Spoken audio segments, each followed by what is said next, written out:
30 నిమిషాలలో నొప్పి లేకుండా వేడికోస్ స్వయం చికిత్స Avesha hospital Hyderabad. Hi hello welcome to Suman TV. నేను మీ రోషన్. ఫస్ట్ టైం ఇంట్రడక్షన్ లేకుండా ఒక వ్యక్తి ఇంటర్వ్యూ స్టార్ట్ చేయబోతున్నాను అనమాట. అంటే మూర్తి గారు, మీరు ఏమనుకోదంటే ఒక మాట, ఎందుకు పెళ్లి చేసుకోవట్లేదు? నా జీవితం నేను చేస్తా, నా బతుకు నాది, నా బలుపు నాది. ఉప్పు కారం తింటున్నాం కదా సరే, ఎలా కంట్రోల్ చేసుకోగలం ఫీలింగ్స్, ఎమోషన్స్? తెలుగులో మూర్తి అనే ఒక వ్యక్తి ఇక్కడ ఒక అర్నబ్ గోస్వామి అవ్వాలని ట్రై చేశారు. రోషన్ ఎవరైనా ఇమిటేట్ చేస్తారా? ట్రై చేసిన ఒక్కడు అవరు. మూర్తినైనా అంతే, అర్నబుడైనా అంతే. మిమ్మల్ని కొట్టిన సందర్భాలు ఉన్నాయి, చాలా ఉన్నాయి. దేశద్రోహం కేసులు కూడా ఉన్నాయి. ఎన్ని కేసులు ఉన్నాయి, ఎంతమంది భయపెట్టారు చంపేస్తామని, నరాలు కోసారు. ఇంకా లీడర్ అయిపోయాడు మన మూర్తి అనుకున్నాయి అంటే 2-3 సందర్భాలు ఉన్నాయి. అధికార పార్టీ వాళ్ళే కొట్టించారా? ఇప్పుడు నన్ను ఏదో అంటారు కదా, అప్పుడు అధికార పార్టీ తెలుగుదేశం, అప్పుడు వైసీపీ మనిషిని టీడీపీ వాళ్ళు అన్నారు నన్ను, ఇప్పుడు టీడీపీ మనిషిని వైసీపీ వాళ్ళు అంటారు. ఇప్పుడు మూర్తి గారు అంటే హెడ్ వెయిట్, యాటిట్యూడ్, పొగరు, లెక్కలేనితనం, ఏదంటే అది మాట్లాడతాడు, బ్లాక్మెయిల్ చేస్తారు, ఇవన్నీ అంటుంటారు. కానీ ఇవి ఎందుకు వచ్చాయి? నేను ఎవరి దగ్గర రూపాయి తీసుకోలేదు, తీసుకోను. నా కంపెనీ ఇచ్చిన జీతం. మన సాక్షి చెప్తున్నారా? నేను ఎవరి దగ్గర రూపాయి తీసుకున్నా అని రుజువు చేస్తే బుద్ధుడి విగ్రహానికి ఉరేసి నన్ను చంపేయండి. అంటే ఇంత సక్సెస్ఫుల్ జర్నలిస్ట్గా కెరీర్ని 25 ఇయర్స్ నుంచి అటు ఇటు కొంచెం కూడా ఇది కాకుండా బ్యాలెన్స్డ్గా వెళ్తున్నారు కదా. ఒకసారిగా డైరెక్టర్గా అనగానే మీ మేనేజ్మెంట్ సైడ్ నుంచి కానీ మిగతా జర్నలిస్ట్ ఫుల్ సపోర్ట్. అంటే ఇప్పుడు ఒక డైరెక్టరు పేపర్ మీద రాసినప్పుడు ఒకలాగా ఉంటుంది, చిత్రీకరణ జరిగినప్పుడు ఒకలాగా ఉంటుంది, ఓవరాల్గా మనం రివ్యూ చేసుకొని చూడటం లేకపోతే స్క్రీన్ మీదకి వచ్చినప్పుడు ఇంకోలాగా అనిపిస్తుంది. నేను మీతో సినిమా చేస్తాను సార్ అని వెళ్ళిపోయా. ఆయన ఇట్లా చూసాడు, నాతో సినిమా చేయడం ఏంటి. ఒకసారి టీజర్ రాగానే డైరెక్టర్ మూర్తి గారు అనగానే, హీరో నారావారి అబ్బాయి అనగానే చాలా పొలిటికల్ పార్టీస్ రకరకాలుగా మాట్లాడుకుంటున్నాయి. చంద్రబాబు నాయుడు గారు బ్యాక్ ఎండ్ సపోర్ట్ చేశారు, డబ్బు ఇచ్చారు, TDP party full support, Nara Rohit ఉన్నాడు కాబట్టి అని. రోజు టీవీలో వార్తలు చదివి నన్ను ఎందుకు పెట్టుకుంటారు? రాఘవేంద్ర లాంటి పెట్టుకోవచ్చు కదా. యాత్ర, వ్యూహం, శపథం ఇవి కాదు. అండ్ టీజర్ కూడా మెగాస్టార్ చిరంజీవి గారు లాంచ్ చేశారంటుంటే ఫ్యాన్ బై మూమెంట్ కదా. ఇన్ ఫ్యూచర్ మెగాస్టార్ చిరంజీవితో ఏమైనా సినిమా తీసే అవకాశం ఉందా? యాక్చువల్ చిరంజీవి గారు అన్నారు చేస్తామేమో అని. మీరు ఫ్యూచర్లో బిగ్ బాస్కి వెళ్ళే అవకాశం ఉందా? శని ఆదివారాలు నాగార్జున గారు వచ్చి అందరూ ఆయన రాగానే లేచి నుంచుని ఎవరో పక్కన ఉన్న వాళ్ళు వీడు ఎక్కువ తినేసాడు, వీడు తక్కువ తినేసాడు, వీడు తొడవలేదు అంటే సార్ అని సారీ చెప్పి మీ చెప్పు చేతుల్లో నేను ఉండడానికి నా లైఫ్ని మీకు రాసిస్తాను అనడం నాకు ఇష్టం ఉండదు. Hi hello welcome to Suman TV. నేను మీ రోషన్. ఫస్ట్ టైం ఇంట్రడక్షన్ లేకుండా ఒక వ్యక్తి ఇంటర్వ్యూ స్టార్ట్ చేయబోతున్నాను అనమాట. Is none other than great journalist TV5 Murthy గారు. సో నమస్తే. నమస్తే సార్, ఎలా ఉన్నారు? నాకు అలవాటు అయిపోయింది ఎలా ఉన్నారు నేను. అదే యాక్చువల్గా మీరు ఇటు కూర్చొని నేను అటు కూర్చుంటే పోయింది. ఫస్ట్ టైం ఇద్దరు జర్నలిస్టులు కూర్చొని మాట్లాడుకుంటున్నారు అనమాట. మన కష్టాలు, మన బాధకాలు మాట్లాడుకుందామా లేకపోతే? సో నిజంగా sir, I'm very happy today. ఎందుకంటే 25 ఇయర్స్ అయిపోయింది మీరు కూడా జర్నలిజంకి వచ్చి, మీడియాలో ఎన్నో ఎత్తుపల్లాలు చూసి ఈ స్థాయికి వచ్చి ఎన్నో స్ట్రింగ్ ఆపరేషన్స్ చేశారు, ఎన్నో థ్రెడ్స్ కొట్టించుకోవటం, ఒకటా రెండా చెప్పుకుంటూ పోతే ఒక రోజంతా టైం సరిపోదు. రోషన్ అలవాటు అయిపోయింది. బట్ ఒక రకంగా చెప్పాలంటే మీరంతా రూట్ వేసారని చెప్పొచ్చు. ఇప్పుడు వచ్చే జర్నలిస్టులకి నిజంగా చాలా ఫ్రీ అయిపోయింది. ఆటోమేటిక్గా ఒక మైక్ ఉంటే చాలా జర్నలిస్ట్ అయిపోతున్నారు. బట్ మీ రోజులు అలా కాదు. ఇప్పుడు అలా కాదు కదా, శాటిలైట్ కూడా ఇక్కడ ఉండేది కాదు. ఎక్కడో శ్రీలంక నుంచి, కొలంబో నుంచి, మన సింగపూర్ నుంచి అప్లింకింగ్. అవును. క్యాసెట్ తయారు చేసి రేపొద్దున వార్త రావడం కోసం వెళ్ళి మనమే ఎడిట్ చేసి, మనమే న్యూస్ తెచ్చి, మనమే క్యాప్సూల్ తయారు చేసి బేగంపేట ఎయిర్పోర్ట్కి వెళ్ళి అక్కడి నుంచి చెన్నై వెళ్ళి, చెన్నై నుంచి ఎవరన్నా కొలంబో వెళ్తే క్యాసెట్ ఇవ్వాలి, అది రేపు టెలికాస్ట్ అవుతుంది. ఓకే. ఈలోగా మనం ఏ పెళ్లి వార్తో, ఏ శుభవార్త వేసామనుకోండి ఆ పర్సనాలిటీకి సంబంధించి, ఆ టైంకి అతను బ్యాడ్ న్యూస్, సాడ్ న్యూస్ వచ్చేస్తే చాలా దారుణంగా ఉంటుంది. సో అక్కడ ఐటెం ఆపేయాలి, స్టాండ్ బైగా ఒకటి రెడీ చేసుకోవాలి. So Chennai Gemini వాషన్ manner office నుంచి, ఈటీవీ బిల్డింగ్ నుంచి విఎస్ఎన్ఎల్ విదేశీ సంచార నిగమ్ లిమిటెడ్కి బైక్ మీద వెళ్ళి ఓకే మధ్యలో ఎన్ని యాక్సిడెంట్లే నాకు సంబంధం లే, కరెక్ట్గా ఆ టైంకి ఆ క్యాప్సూల్ ఆన్ చేయాలి, అదర్వైజ్ చాలా భయంకరమైన ఇది జరిగిపోతుంది. అతనికి ఏదో పెళ్ళి అయిందని మనం వార్త ఇస్తాం, లేదా ఏదో శుభవార్త ఇస్తాం, కానీ అక్కడ సాడ్ యాక్సిడెంట్ ఏదో జరుగుతుంది, 100 మంది ఎంతమంది పోతారు, అది ప్లే చేయలేం కదా. సో చాలా కష్టాలు అవన్నీ చూసాం. ఇప్పుడే ఉందంతా జూమ్. ఏమనిపిస్తుంది అంటే మీరు వచ్చినప్పుడు నాకు తెలిసి ఒక 2-3 ఉంటుంటాయి ఛానల్స్. యా, ఫస్ట్ అంటే దూరదర్శన్ పక్కన పెడితే శాటిలైట్ న్యూస్ ఛానల్ స్టార్ట్ చేసింది ఈటీవీ. ఆంధ్రావాణి అని ఒక క్యాప్సూల్ ఉండేది అప్పుడు. అవును, అవర్లీ బులెటిన్స్ తర్వాత ఎప్పుడో స్టార్ట్ చేశారు, ఫస్ట్ ఒక్క క్యాప్సూల్ ఉండేది. ఈరోజు 10 కొద్ది శాటిలైట్ ఛానల్స్ ఉన్నాయి, వేల కొద్ది యూట్యూబ్ ఛానల్స్. డిజిటల్ మీడియా విస్తృతం అయిపోయిన తర్వాత. అవును, బట్ టెక్నాలజీ పెరుగుతున్నప్పుడు ఈ అవకాశాలన్నీ వస్తాయి, హ్యాపీ అనిపిస్తుంటది, ఫుల్ హ్యాపీ. ఇప్పుడు ఇందులో కూడా నేను ఉన్నా, అందులో కూడా నేను ఉన్నా కదా. అవును, ఫ్యూచర్ దాంట్లో కూడా మనం ఉండాలి, అప్డేట్ ఉండాలి ఎప్పుడు కూడా. డెఫినెట్గా ఉంటారు. మీరు కర్ర పట్టుకొని వచ్చి కూడా లైవ్ చేస్తారు, ఇబ్బంది ఏం లేదు. అప్పటి వరకు కాళ్ళు చేతులు ఉంటే, కర్ర పట్టుకునే వరకు నోరు ఒకటి ఉంటే చాలు జర్నలిస్ట్కి, ఏం అక్కర్లేదు. ట్రూ. సో ఎనీహౌ ప్రతినిధి 2 ఇప్పుడు మంచి హాట్ టాపిక్ ఎలక్షన్స్ టైంలో. ఈ వేడికి ఆ వేడికి ఇప్పుడు అది కాక మూర్తి గారు తీసారంటే ఇంకా బాగా వేడి ఉంటుందేమో అన్న ఒక ఫీలింగ్ అయితే చాలా మందికి ఉంది. ప్రతినిధి తీసిన తర్వాత ఎందుకని సార్ 2కి అంటే చాలా టైం, ఆల్మోస్ట్ 10 years అయింది కదా. 10 years అయింది అంటే యాక్చువల్గా ప్రతినిధి 1కి ప్రతినిధి 2కి సంబంధం లేదు. Franchise title 2 characterization, hero arc, character arc అలా ఉంటుంది. మీకు ప్రతినిధి 1లో కూడా హీరో జర్నలిస్ట్.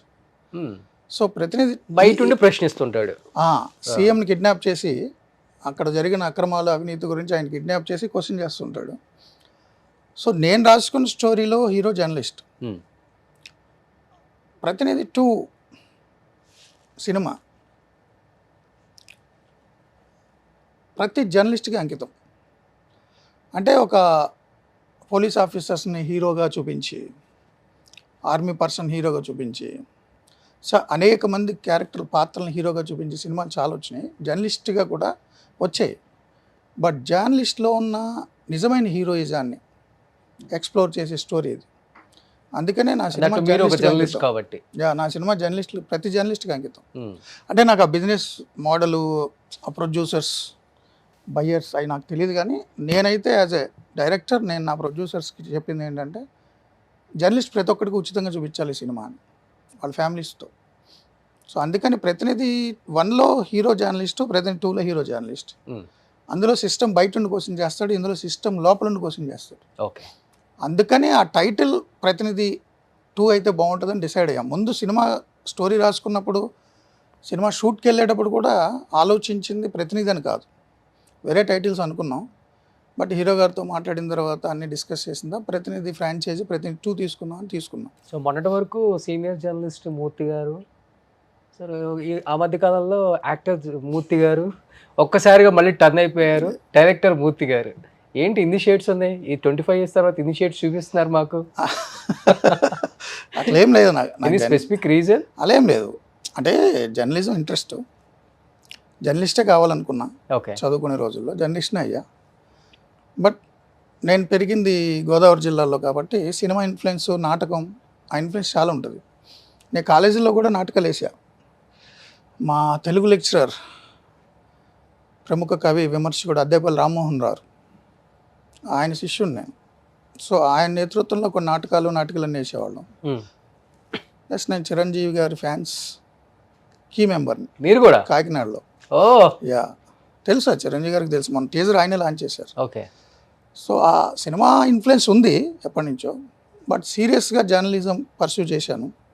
అనుకోకుండా ఆ ప్లేబ్యాక్ అనే సినిమాలో నన్ను యాక్ట్ చేయమని జక్కారి ప్రసాద్ గారు, సుకుమార్ గారు క్లోజ్ ఫ్రెండ్, వారు అడిగారు. సో అనుకోకుండా యాక్సిడెంటల్గా యాక్ట్ చేయాల్సి వచ్చింది. ఇబ్బంది అనిపించిందా ఫస్ట్ టైం యాక్ట్ చేసేటప్పుడు? చాలా ఈజీగానే చేసేసారు. అంటే పని కట్టుకుని ఏదో యాక్ట్ చేద్దాం కెమెరా ముందు ఉన్నా అనే ఫీల్ నాకు రాలేదు. ఎందుకంటే 25 years నుంచి కెమెరా ముందే ఉన్నాగా, అది స్మాల్ స్క్రీనో బిగ్ స్క్రీనో తెలీదు. సో అంత నేను నర్వస్ ఫీల్ అవ్వాల. నేను ఎలా ఉండాలో అలాగే ఉండాలి అనేది ఆయన ఉద్దేశం కూడా. అదర్వైజ్ ఆయన ఆర్టిస్ట్ని సెలెక్ట్ చేసుకుంటే ఆ క్యారెక్టర్ మీద డౌట్ వచ్చేస్తుంది. So and so character Ajay లేకపోతే ఇలా ఎవరినైనా తీసుకుంటే ముందు నుంచి నెగిటివ్ థాట్స్ వస్తాయి, ఆ డౌట్ రాకూడదు కాబట్టి నన్ను అడిగారు. ఆయన ఏమన్నారంటే, ఒకవేళ ఎవరినైనా ఆర్టిస్ట్ని సెలెక్ట్ చేసుకున్నా మీ వీడియోలు చూపించాలి, ఇలా ఉండాలి జర్నలిస్ట్ అని. సో మీరే చేస్తే బాగుంటుంది కదా అని కన్విన్స్ చేశారు. ఓకే, అందుకని యాక్ట్ చేసా. సో అప్పుడు వచ్చిన జర్నలిస్టులలో ఫస్ట్ టైం యాక్ట్ చేయడం కూడా మీరే? Yeah, you are the first person. ఎవరు యాక్ట్ చేయలేదు? అయి ఉండొచ్చు. మేబీ ఇన్ కేస్ నేను ఫ్యూచర్లో ఏమైనా డైరెక్ట్ చేస్తే ఒక జర్నలిస్ట్ రోలే ఇస్తాను మీకు. వావ్, మీకుందా అది? డైరెక్షన్ చేయాలి. ఉంది, చాలా ఉన్నాయి. ఆర్నబ్ గోస్వామి క్యారెక్టర్ ఇస్తాను మీకు. సో దానికి కూడా మీరు పెద్దగా ప్రిపేర్ అవ్వాల్సిన పని లేదు. మనం ఎలా ఉంటే చాలా ఈజీగా వచ్చేస్తుంది. ఎలా ఉంటే అలా ఉండవే. నచ్చడం నచ్చకపోవడం జనం ఇష్టం, బట్ మనం యాక్ట్ చేయడం రాదు. ఎలా ఉంటే అలా ఉండవే. సినిమాలైనా అంతే, నిజ జీవితంలో అంతే. అంటే టు బి హానెస్ట్ గా చెప్పండి, ఆయన ఇన్ఫ్లుయెన్స్ మీ మీద ఏమన్నా కొద్ది గొప్ప ఉందంటారా? ఎవరిది? ఆర్నబ్ గోస్వామిది. లేకపోతే తెలుగులో మూర్తి అనే ఒక వ్యక్తి ఇక్కడ ఒక ఆర్నబ్ గోస్వామి అవ్వాలని ట్రై చేశారా? లేదు, ఒకనొక టైంలో మీ లైవ్స్, మీ డిబేట్ చూసినప్పుడు తెలియకుండా ఆ ఫీలింగ్ వచ్చేది. నో అంటే నేను 95 నుంచి జర్నలిజంలో ఉన్నా. So Arnab Goswami NDTV, times now, ఆయన కూడా చాలా ఏళ్ళ నుంచి జర్నలిజంలో ఉన్నారు. బట్ మీకు తెహల్కా స్పై క్యామ్, సీక్రెట్ కెమెరాలు రాకముందే ఓకే, నేను విజయవాడ రిపోర్టింగ్లో కెమెరాని సీక్రెట్గా పెట్టి, కూరగాయల బుట్టలు ఉన్నాయనుకోండి, ఆ టమాటాలు, ఆ వంకాయలు, ఆ ఆనపకాయలు మధ్యలో కెమెరా పెట్టి నేను సీక్రెట్గా చాలా స్టింగ్ ఆపరేషన్ చేశాను. ఓకే. సో తెహల్కా అనేది దేశంలో స్పై క్యామ్ అనే ఇష్యూతో వచ్చింది. స్పై క్యామ్ లేనప్పుడే నేను కెమెరాని సీక్రెట్గా పెట్టి చాలా స్టోరీలు చేశాను. సో నేను జర్నలిజంలోకి వచ్చినప్పుడే నేను ఏదో ఒకటి చేయాలనుకునేవాడిని. ఈటీవీలో ఉన్నప్పుడే నేను చాలా స్టింగ్ ఆపరేషన్లు చేశాను, చాలా డైనమిక్ జర్నలిజం చేశాను. ఓకే. మీకు ఓల్డ్ సిటీలో మత కల్లాలు జరిగి అవతల వర్గం చనిపోతున్నప్పుడు నేను డెస్క్లో ఉన్నా, అప్పుడు రిపోర్టింగ్లో లేను, ఫీల్డ్లో. బట్ ఫీల్డ్లో ఉన్న రిపోర్టర్లు కూడా భయపడుతున్నారు, అక్కడికి రావద్దన్నారు. 144 సెక్షను, జస్ట్ ఆ చార్మినార్ ఎదురుగుండా ఉన్న పోలీస్ స్టేషన్ దగ్గర నుంచి రిపోర్ట్ చేయాలి, లోపలికి వెళ్ళాం ఫీల్డ్లోకి, రానివ్వట్లేదు అనే పరిస్థితిలో నన్ను పంపించారు. సో నేను, నా సీనియర్ కెమెరామెన్, అతను కొంచెం దూసుకెళ్ళేలాగా చేసి నాకు నేర్పి ఫీల్డ్కి వెళ్ళి దెబ్బలు తిని బుల్లెట్లు వస్తుంటే 7 ఎంతమంది చనిపోయారు అప్పట్లో. అది మేము కవర్ చేసాం. అంటే నేను ఫీల్డ్లో అగ్రెసివ్గా ఉండేవాడిని, చాలా స్టోరీస్ చేశాను. పెద్ద పెద్ద ఎన్కౌంటర్లు కవరేజ్ చేయాలన్నా కూడా ధైర్యంగా వెళ్ళేవాళ్ళం. సునామీ వచ్చినప్పుడు నేను అండమాన్ నికోబార్ ఐలాండ్స్ వెళ్ళి చేశా. సునామీ ఈటీవీలో ఉన్నప్పుడు సునామీ వస్తే, సునామీ వచ్చిందని తెలిసి నేను ఫస్ట్ ఫ్లైట్కి వెళ్ళిపోయాను. నేను Andaman Nicobar islands port Blair capital దగ్గర ఇంక మొత్తం అక్కడ ఉన్న దీవులన్నీ క్లోజ్, ఎలాంటి బోట్స్ వెళ్ళవు. ఆ పరిస్థితుల్లో అక్కడికి వెళ్ళి అక్కడి నుంచి టెలిఫోన్ ద్వారా డైరెక్ట్ లైవ్ చేసే పరిస్థితి లేకపోతే అక్కడ లెఫ్టినెంట్ గవర్నర్, సెక్రటరీ ఒక తెలుగు ఆయన ఉన్నారు, ఆయన్ని పట్టుకొని ఒక 3 సీటర్ హెలికాప్టర్ అడిగి నేను, NDTV Vishnu Som, international channel BBC నుంచి ఒకరు, ముగ్గురికి ఇస్తే ఆయన రిపోర్ట్ చేస్తే నేను కెమెరా ఆపరేట్ చేయడం, నేను రిపోర్ట్ చేస్తే ఆమె కెమెరా ఆపరేట్ చేయడం. సో ఇతర దీవుల్లోకి వెళ్ళి మొత్తం ఆదిమజాతి గిరిజనులు అందరూ కొట్టుకెళ్ళిపోయారు అనే పరిస్థితుల్లో అక్కడికి వెళ్ళి రిపోర్టింగ్ చేశాం. So Bombay terror attacks, Taj Kasab, Bombay terror attack జరిగింది, నేను ఇమీడియట్గా వెళ్ళిపోయాను ఫ్లైట్కి. అప్పుడు ఎన్టీవీలో ఉన్నా. సో సౌత్ ఇండియా నుంచి వెళ్ళి ఫస్ట్ రిపోర్టింగ్ చేసింది నేనే.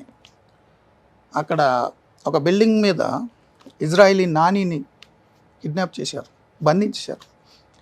దానికి ప్యారలల్ బిల్డింగ్ ఏం లేదు, కింద నుంచి అందరు రిపోర్ట్ చేస్తున్నారు. బట్ దానికి ప్యారలల్గా బిల్డింగ్ చూస్తే ఒక సెంటరింగ్ బిల్డింగ్ ఒకటి ఉంది, బ్లూ టార్పాలిన్స్ కలిపేసి సర్వీరా కర్రలు వాటితో సెంటరింగ్ జరుగుతుంటుంది. నేను కెమెరా నడుము కట్టుకొని ఆ సెంటరింగ్ బిల్డింగ్ అన్నీ ఎక్కి ప్యారలల్గా అక్కడి నుంచి రిపోర్ట్ చేశాను. నేషనల్ ఛానల్స్ వాళ్ళంతా ఇక్కడ పీసీఆర్కి ఫోన్ చేసి నా నెంబర్ అడిగి నన్ను కాంటాక్ట్ చేశారు. అసలు ఎక్కడి నుంచి చేస్తున్నాడు రిపోర్టింగ్ అతను. సో నేను ఫీల్డ్లో ఉన్నప్పుడు అగ్రెసివ్గా ఉండేవాడిని, స్టూడియోకి వచ్చిన తర్వాత అదే అగ్రెషన్ కంటిన్యూ అయ్యింది. బట్ సో పర్సన్ లాగా ఇమిటేట్ చేద్దాం నాకు ఆలోచన లేదు. అయినా ఒకళ్ళు ఇమిటేట్ చేయలేదు. రోషన్ ఎవరైనా ఇమిటేట్ చేస్తారా? ట్రై చేసిన వర్కౌట్ అవ్వదు. మూర్తినైనా అంతే, అన్నప్పుడైనా అంతే. సో ఎవరి సిగ్నేచర్ వాళ్ళకి ఉంటుంది. కానీ మీరు మిలిటరీలో ఉండుంటే వేరే లెవెల్లో ఉంటుంది ఇండియానేమో మీరు చేసే ఎక్స్పెరిమెంట్స్కి. నేను ఎప్పుడు ఎవరు ఆలోచించారు ఉండాలని నేను అనుకోలేదు. నేను ఫీల్డ్ జర్నలిజం అంటే నాకు అప్పట్లో ఎలా ఉండదంటే ఆ ఉత్సాహం అదంతా, జర్నలిజం అనేది ఇంట్రెస్ట్ నాకు ముందు నుంచి. అంటే కొంత ట్రోల్ చేశారు అప్పుడు మిమ్మల్ని, దాన్ని సహజం కదా. ఎంజాయ్ చేస్తారా ట్రోల్స్? అని నేను చూడను, అసలుకి నాకు ఆ టైం కూడా ఉండదు. ఇప్పుడు నేను ఒక డెసిషన్ తీసుకుంటాను, ఒక దాని మీద స్టడీ చేస్తాను, ఒక ఇష్యూ మీద ఫుల్ ప్రిపేర్ అవుతా, పొద్దు నుంచి సాయంత్రం వరకు అన్ని డాక్యుమెంట్స్ అవుతా, అందరితో మాట్లాడతా, పబ్లిక్ డొమైన్ డాక్యుమెంట్స్ అవుతా, దానికి సంబంధించిన వీడియోలు అవి చూస్తా, ఒక డెసిషన్కి వస్తా, ఇది రాష్ట్రానికి మంచిది, ఇది నా డెసిషన్ అని, లేదా ఈ కాజ్ మంచిది, ఈ కాజ్ కోసం నేను ఈ స్టాండ్ తీసుకున్నాను. నేను ఒకసారి స్టాండ్ తీసుకున్న తర్వాత నేను దాన్ని కమిట్ అయిపోతాను. నా స్టాండ్ మీద ఎవరికైనా చాలా ఒపీనియన్లు ఉండొచ్చు. ఇప్పుడు ఒక సబ్జెక్ట్ మీద నా ఒపీనియన్ ఎలా ఉండి నేను ఎక్స్ప్రెస్ చేస్తున్నాను, నా మీద నా స్టాండ్ మీద వ్యూయర్స్కి చాలామందికి ఒపీనియన్ ఉండొచ్చు. వాళ్ళ ఒపీనియన్స్ ట్రోలింగ్ ద్వారా రిఫ్లెక్ట్ అయ్యింది. సో దానికి నేను ఇన్ఫ్లుయెన్స్ గురైపోకూడదు కదా. ఓకే, నన్ను ఆయన ఏదో అన్నాడు కాబట్టి నా నిర్ణయం నేను మార్చుకోను కదా. నన్ను ఆయన ఏదో పొగిడేడు కాబట్టి నేను రెండోసారి చేయను కదా. సో అది వాళ్ళ ఇష్టం, నేను పట్టించుకొని నేను అంటే చూడండి. ఎక్కడో ఒక పాయింట్ ఆఫ్ టైంలో నాకే అనిపించింది, అర్నబ్ గోస్వామి లాగా ట్రై చేస్తున్నారు బాగా, ఈయన కూడా గట్టిగా వాదిస్తున్నారు. ఎక్కడంటే పలమనేరు ఒక ఎమ్మెల్యే వెంకట్ గౌడ అనుకుంటా, ఓకే ఇలా అని చూస్తా, ఈసారి నువ్వు ఎమ్మెల్యేగా ఎట్లా గెలుస్తావు, గవర్నమెంట్ రాకపోతే నీ పని చెప్తా తేల్చుకుంటా అని లైవ్ లో అరుస్తున్నారు. కాదు కదా, అంటే మీకు గుర్తుందా? లేదు, నాకు ఆ సబ్జెక్ట్ పర్టికులర్గా ఏమన్నాను గుర్తులేదు కానీ, బట్ నాకేంటంటే నేను లైవ్లో ఉన్నప్పుడు ఎవరైనా నన్ను వార్నింగ్ ఇస్తే నేను షేక్ అయిపోవడం ఉండదు. ఓకే, అదే అర్థమైంది, అదే నేను చెప్తాను. Yes, exactly. అప్పుడెప్పుడు ఎవరో నాకు తెలియదు కానీ నువ్వు ఎలా ఇంటికి వెళ్తావో చూస్తానంటే నా ఇంటి అడ్రస్, నా కార్ నెంబర్ కూడా ఇచ్చా లైవ్లో.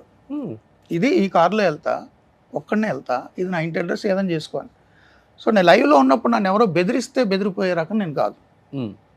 అది నా ఫస్ట్ నుంచి ఉందా సార్ ఇది?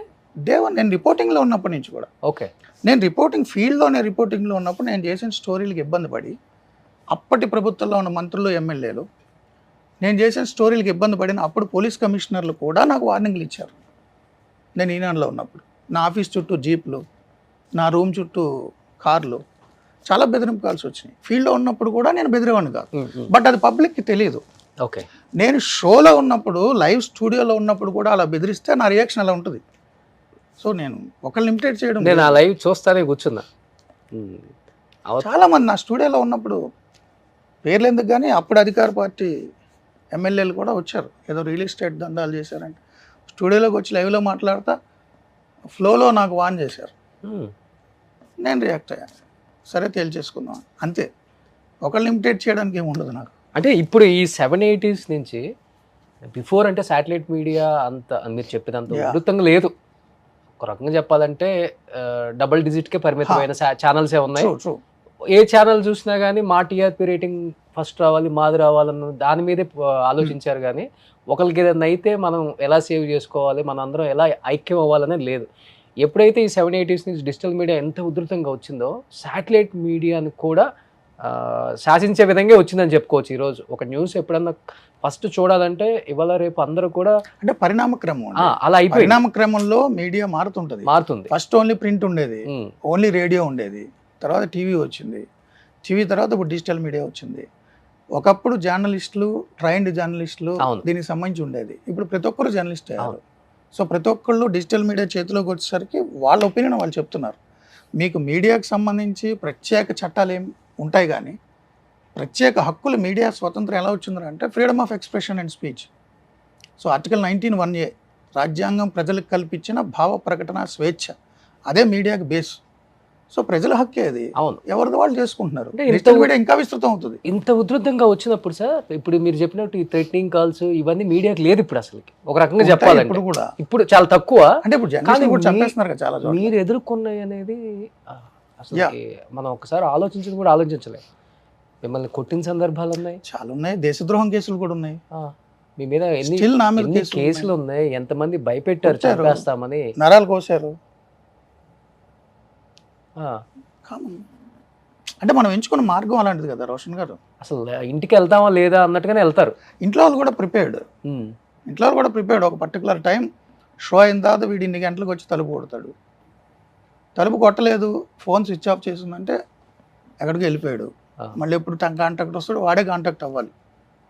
అంటే పోలీస్ కేసులా, అటాక్సా, లేదు హైడ్కి వెళ్ళాడా, ఇంకా ప్రిపేర్డ్. ఎప్పుడు ఒంటి నిండా నెత్తతో ఎన్నిసార్లు ఇంటికి వెళ్ళి ఉంటారు మీరు నిజంగా? ఇంటికి కానీ హాస్పిటల్కి కానీ ఒక 5-6 సార్లు. 5-6 సార్లు. ఇంకా లేడర్ అయిపోయాడు మన మూర్తి అనుకున్న 2-3 సందర్భాలు ఉన్నాయి. విజయవాడలో అయితే 2-3 రోజులు హాస్పిటల్లోనే ఉన్నాను. అధికార పార్టీ వాళ్ళే కొట్టించారా? ఇప్పుడు నన్ను ఏదో అంటారు కదా, అప్పుడు అధికార పార్టీ తెలుగుదేశం. తెలుగుదేశం అధికారంలో నన్ను అంటారు కదా తెలుగుదేశం ఫేవర్ అని. ఎందుకంటే నా స్టాండ్ ఏంటంటే రోషన్ గారు, డే 1 నుంచి నేను జర్నలిజాన్ని ఒక ఉద్యోగంగానో వృత్తిగానో చూడలే. సర్వీస్ త్రూ జర్నలిజం, సో దేశానికి అన్నం పెట్టే రైతు ఎంత ముఖ్యమో, దేశాన్ని కాపాడే సైనికుడు ఎంత ముఖ్యమో, అంతర్గతంగా దేశానికి సమాచారం ఇచ్చి ఓకే ప్రజలు తమ ఎన్నుకున్న ప్రభుత్వంలో ఏం జరుగుతుంది అనేది ఎలక్టరేట్కి మ్యాండేట్ వాళ్ళు తీసుకుంటారు డెసిషన్, బట్ ఎలక్టరేట్కి ఉన్న విషయాన్ని ఎక్స్ప్లెయిన్ చేయాల్సిన బాధ్యత జర్నలిస్ట్ అని నా ఉద్దేశం. సో ప్రభుత్వాలు తాము చేసిన ప్రతి చిన్న పని నుంచి పెద్ద పని వరకు వాళ్ళు ప్రచారం చేసుకోవడానికి వాళ్ళకు ప్రత్యేక యంత్రాంగం ఉంటుంది. అధికార పార్టీకి గ్రామ వార్డు మెంబర్ నుంచి, సర్పంచ్ నుంచి, ఎంపీటీసీ నుంచి, జడ్పీటీసీల నుంచి, జిల్లా పరిషత్ చైర్మన్ నుంచి, ఎంపీపీల నుంచి, ఎమ్మెల్యేలు, ఎమ్మెల్సీలు, మంత్రులు, ముఖ్యమంత్రి వరకు, దేశంలో అయితే ప్రధాని వరకు, పంచాయతీ వార్డు మెంబర్ నుంచి పార్లమెంటులో ప్రధాని వరకు, లేదా రాష్ట్రంలో అయితే ముఖ్యమంత్రి వరకు, ఆంధ్ర అయినా, తెలంగాణ అయినా, గుజరాత్ అయినా, అంతవరకు వాళ్ళకి ఒక యంత్రాంగం ఉంటుంది, పార్టీ యంత్రాంగం. వాళ్ళకి కొన్ని లక్షల కోట్ల మంది మెంబర్షిప్ ఉంటుంది, వాళ్ళకి సెపరేట్ సోషల్ మీడియా వింగ్స్ ఉన్నాయి. వాళ్ళు చిన్న పని చేసినా కానీ మంచిగా ప్రొజెక్ట్ చేసుకోవడానికి వాళ్ళకి అధికార యంత్రాంగం ఉంది. ప్లస్ మనలాంటి ప్రజలు పన్నులు కట్టిన డబ్బు ద్వారా వచ్చే సమాచార ప్రసార మంత్రిత్వ శాఖ కేంద్రంలో, సమాచార పౌర సంబంధాల శాఖ రాష్ట్రాల్లో ఉంటాయి. వాళ్ళు 100 కోట్ల రూపాయలు అడ్వర్టైజ్మెంట్స్ ఇచ్చుకుంటారు. అవును, మీడియాకి, ప్రింట్ మీడియాకి పెద్ద పెద్ద బ్యానర్లు, 6 కాలం ఫుల్ షీట్స్ యాడ్స్ ఇచ్చుకుంటారు నేను కట్టిన డబ్బులతో. సో ప్రజలు కట్టిన పన్నులతో యాడ్స్ ఇచ్చుకోవడము, సొంతంగా పార్టీ యంత్రాంగం ద్వారా ప్రచారం చేసుకోవడానికి వాళ్ళు ఉన్నారు. మరి వాళ్ళు ఏమైనా తప్పు చేస్తే ఎవరు చెప్పాలి? ప్రజలకి సమాచారం చేరేయాలి కదా, వన్ వేనే వెళ్ళకూడదు కదా, అది రియల్ జర్నలిస్ట్ చేయాలి. సో నేను ఎప్పుడూ కూడా ఏ పార్టీ ప్రభుత్వంలో ఉన్నా ప్రభుత్వం చేసే తప్పుల్ని, అందులో జరిగే అక్రమాల్ని, అవినీతిని, అలాంటి పద్ధతుల్ని ప్రజలకు వివరించడం జర్నలిస్ట్ డ్యూటీ అనుకుంటా. ఏ పార్టీ ప్రభుత్వంలో ఉన్నా, ఏ పార్టీ ఉందా, ఏ పార్టీ అని ఉన్నా. నేను తెలుగుదేశం ప్రభుత్వంలో ఉన్నప్పుడు చాలామంది ఎమ్మెల్యేల మీద, మంత్రుల మీద స్టోరీ చేశా, రౌడీ షీటర్ల మీద స్టోరీ చేశా విజయవాడలో, ఆ పార్టీకి సంబంధించిన వాళ్ళ మీద, భూకబ్జాదారుల మీద స్టోరీలు చేశా. నన్ను ఒకానొక సందర్భంలో అప్పటి అధికార పార్టీ నేత, వాళ్ళ మనుషులు, నేను ఆఫీస్లో స్టోరీ చేసి లేట్ అయిపోయింది, ఇంటికి వెళ్తే ఏముంటుంది, ఫుడ్ తినలేదని. అప్పట్లో మెట్రో సిటీ కాదు విజయవాడ, అవును, అయితే బస్ స్టాండ్ లేదా రైల్వే స్టేషన్ దగ్గర మాత్రమే క్యాంటీన్ ఉంటుంది. ఈ స్టార్ హోటల్స్ అవి ఉండవు, క్లోజ్ అయిపోతాయి. రైల్వే స్టేషన్ తిందామని పోతే నన్ను వెంబడించి చెత్తపడిచారు, చావ చంపేశారు. 2 days హాస్పిటల్లో ఉన్నా. అప్పుడు అధికార పార్టీ వాళ్ళే.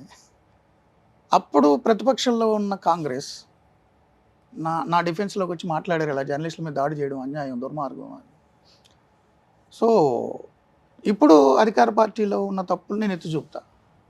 వీళ్ళు ఏమంటారంటే నన్ను ఆ పార్టీకి అంటగడతారు, ప్రతిపక్షాన్ని. ఆ పార్టీ అధికారంలో ఉన్నప్పుడు నేను తప్పులు ఎత్తి చూపితే వాళ్ళు నన్ను ప్రతిపక్షానికి అంటగడతారు. నా రోల్ మారదు, నా రోల్ ప్రతిపక్ష పాత్ర ఎప్పుడు కూడా.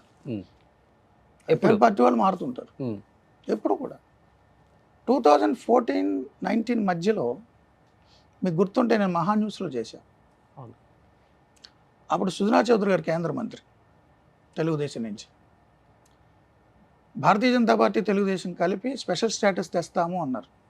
రాష్ట్రాన్ని విభజించినప్పుడు స్పెషల్ స్టేటస్ ఒక్కటే మార్గం అన్నారు, తారక మంత్రం అన్నారు. బీజేపీ నేతలు బలవంతంగా మన్మోహన్ సింగ్ని, కాంగ్రెస్ని ఒప్పించి స్టేట్మెంట్ ఇప్పించారు. అలాంటి స్పెషల్ స్టేటస్ వాళ్ళు ఇవ్వట్లేదు, దానికి ఆల్టర్నేటివ్ ఏదేదో అన్నారు. నేను రోజు ఆ ఛానల్లో కూర్చుని టీడీపీ, బీజేపీ మోసం చేసింది రాష్ట్ర ప్రజల్ని, తెస్తాను స్టేటస్ ఎందుకు తేలేదు, ఎందుకు కాంప్రమైజ్ అవుతున్నారు, మీలో మీరు అభిప్రాయాలు మార్చుకుంటారా, ప్రజలను మోసం చేస్తారా, మీరు కేంద్ర మంత్రి పదవులు పట్టుకుని ఎందుకు వేళ్లాడుతున్నారు, ఎందుకు రిజైన్ చేయట్లేదు అని నేను మహాన్యూస్లో కూర్చుని సుజనా చౌదరి గారిని క్వశ్చన్ చేశాను. మీరు ఆ కోట్ అర్థం చేసుకోండి. అవును, మహాన్యూస్లో కూర్చొని సుజనా చౌదరి గారిని క్వశ్చన్ చేశాను. ఎవరిది మహాన్యూస్ అప్పట్లో అనుకునేవారు. నేను 13 జిల్లాలు తిరిగి బీజేపీ, తెలుగుదేశాన్ని నిలదీశా. నా మీటింగ్స్కి విజయసాయి రెడ్డి గారు లాంటి వాళ్ళు వచ్చి నన్ను అప్రిషియేట్ చేసేవారు. విజయనగరంలో నా మీద అటాక్ జరిగింది, నా కారు మీద, టీడీపీ, బీజేపీ వాళ్ళు. అప్పుడు వైసీపీ మనిషి నన్ను టీడీపీ వాళ్ళు అన్నారు నన్ను. ఇప్పుడు టీడీపీ మనిషిని వైసీపీ వాళ్ళు అంటారు. Let them do. వైసీపీ వాళ్ళే కాదు, వైసీపీని అభిమానించే ఎవరైనా క్యాడర్ కానీ కార్యకర్తలు ఎవరైనా కానీ అనుకుంటారు. ప్రతి ఒక్కరు కూడా ఎవరైనా మూర్తి గారు అంటే టీడీపీ అని ముద్ర వేసేసారు. సరే, అప్పుడు నన్ను వైసీపీ అని వాళ్ళు ముద్రేశారు, టీడీపీ వాళ్ళు. నా మీటింగ్స్కి విజయసాయి రెడ్డి గారు వచ్చేవారు కదా, నేను డిబేట్ పెడితే తిరుపతిలో వచ్చారు. స్పెషల్ స్టేటస్ కోసం మూర్తి కష్టపడుతున్నాడు. సహజం, నేను పార్టీలను పట్టించుకోను, అటాక్స్ని కూడా పట్టించుకోను. మీలో ఒక ప్రత్యేకత అందరికి నచ్చేది ఏంటంటే ఏ ఛానల్ మారినా కానీ ఆ ఛానల్ పేరు ముందు మీ పేరు కూడా వస్తుంది. మహామూర్తి అన్నారు, చాలా తక్కువ టైం, 11 months అంతే. అంతకుముందు ఎన్టీవీ చేశారు, ఏబిఎన్, ఎన్టీవీ, ఈటీవీ, ఇది 5th ఛానల్. ఎన్టీవీ, ఏబిఎన్, మహా ఎన్టీవీ, అదే 5th ఛానల్ అంతే. TV5 5th channel. కానీ జర్నీ ఎక్కువే అన్ని ఛానల్స్లో. నేను ఈటీవీలో 12 years చేశా. ఈటీవీలో ట్రైనీ సబ్ ఎడిటర్ నుంచి స్టేట్ చీఫ్ ఆఫ్ బ్యూరో వరకు చేశా, 12 years. ఓకే. ఎన్టీవీ 2 years, అంటే దాని ఇన్సెప్షన్ ముందు నుంచి అక్కడ వర్క్ చేశాను నేను. ఎన్టీవీ డిజైన్ చేసిన దగ్గర నుంచి ఉన్నాను. 2009లో ఇప్పుడు 2 yearsలో రిజైన్ చేశాను. తర్వాత ఆల్మోస్ట్ 9-10 years ఏబిఎన్, ఆంధ్రజ్యోతి. అంటే మూర్తి గారు మీరు ఏమనుకోదంటే ఒక మాట, ఇప్పుడు మూర్తి గారు అంటే మిమ్మల్ని దగ్గర నుంచి చూసే వాళ్ళకేమో ఒక రకమైన ఇది ఉంటుంది, బయట నుంచి చూసే వాళ్ళకి రకరకాలుగా ఉంటుంది. ఆ పేర్లోనే చాలా ఎత్తుక్కుంటారు. హెడ్ వెయిట్, యాటిట్యూడు, పొగరు, లెక్కలేనితనం, ఏదంటే అది మాట్లాడతారు, బ్లాక్మెయిల్ చేస్తారు, ఇవన్నీ అంటుంటారు. ఇవన్నీ వింటున్నప్పుడు లేకపోతే ఎవరో ఒకరు చెప్తుంటారు కదా, మీకు తెలిసిన వాళ్ళు, మీ బంధువులు ఎవరో ఒకళ్ళు, ఏమనిపించింది మీకు? అంటే మీరు పోరాడుతున్న సమాజం కోసమే, అది మాకు తెలుసు. మీరు మీకోసం సెల్ఫిష్గా ఎప్పుడు ఏది చేయరు, అది ఎందుకంటే మీరు ఉందే సింగిల్. ఏది చేయాలనుకున్నా కానీ ప్రజల కోసం, సమాజం కోసం కష్టపడే తత్వం తప్పితే వేరే ఆలోచన మీకు ఉండదని మాకు తెలుసు. కానీ ఇవి ఎందుకు వచ్చాయి? అంటే ఎవరైనా ఇప్పుడు నేను ఒక పార్టీనో ఒక లీడర్నో క్వశ్చన్ చేశాను అనుకోండి, ఆ పార్టీ అభిమానులు, కార్యకర్తలు, ఆ లీడర్ అనుచరులు బాధపడతారు. బాధపడి జనరల్గా జర్నలిస్టులు అంతా ఎదవలే, డబ్బులు అడిగారు కాబట్టి బ్లాక్మెయిల్ చేసాడు, ఇవ్వలేదు కాబట్టి చేసాడు అనేస్తారు జనరల్గా. బట్ నన్ను ఇప్పటివరకు ఎవరు కూడా బ్లాక్మెయిల్ చేసాను అనలా. బట్ ఆ పార్టీ మనిషి, ఈ వర్గం మనిషి, ఈ కులం మనిషి. కులం ఏంటండి, 2024లో ఉన్నాం.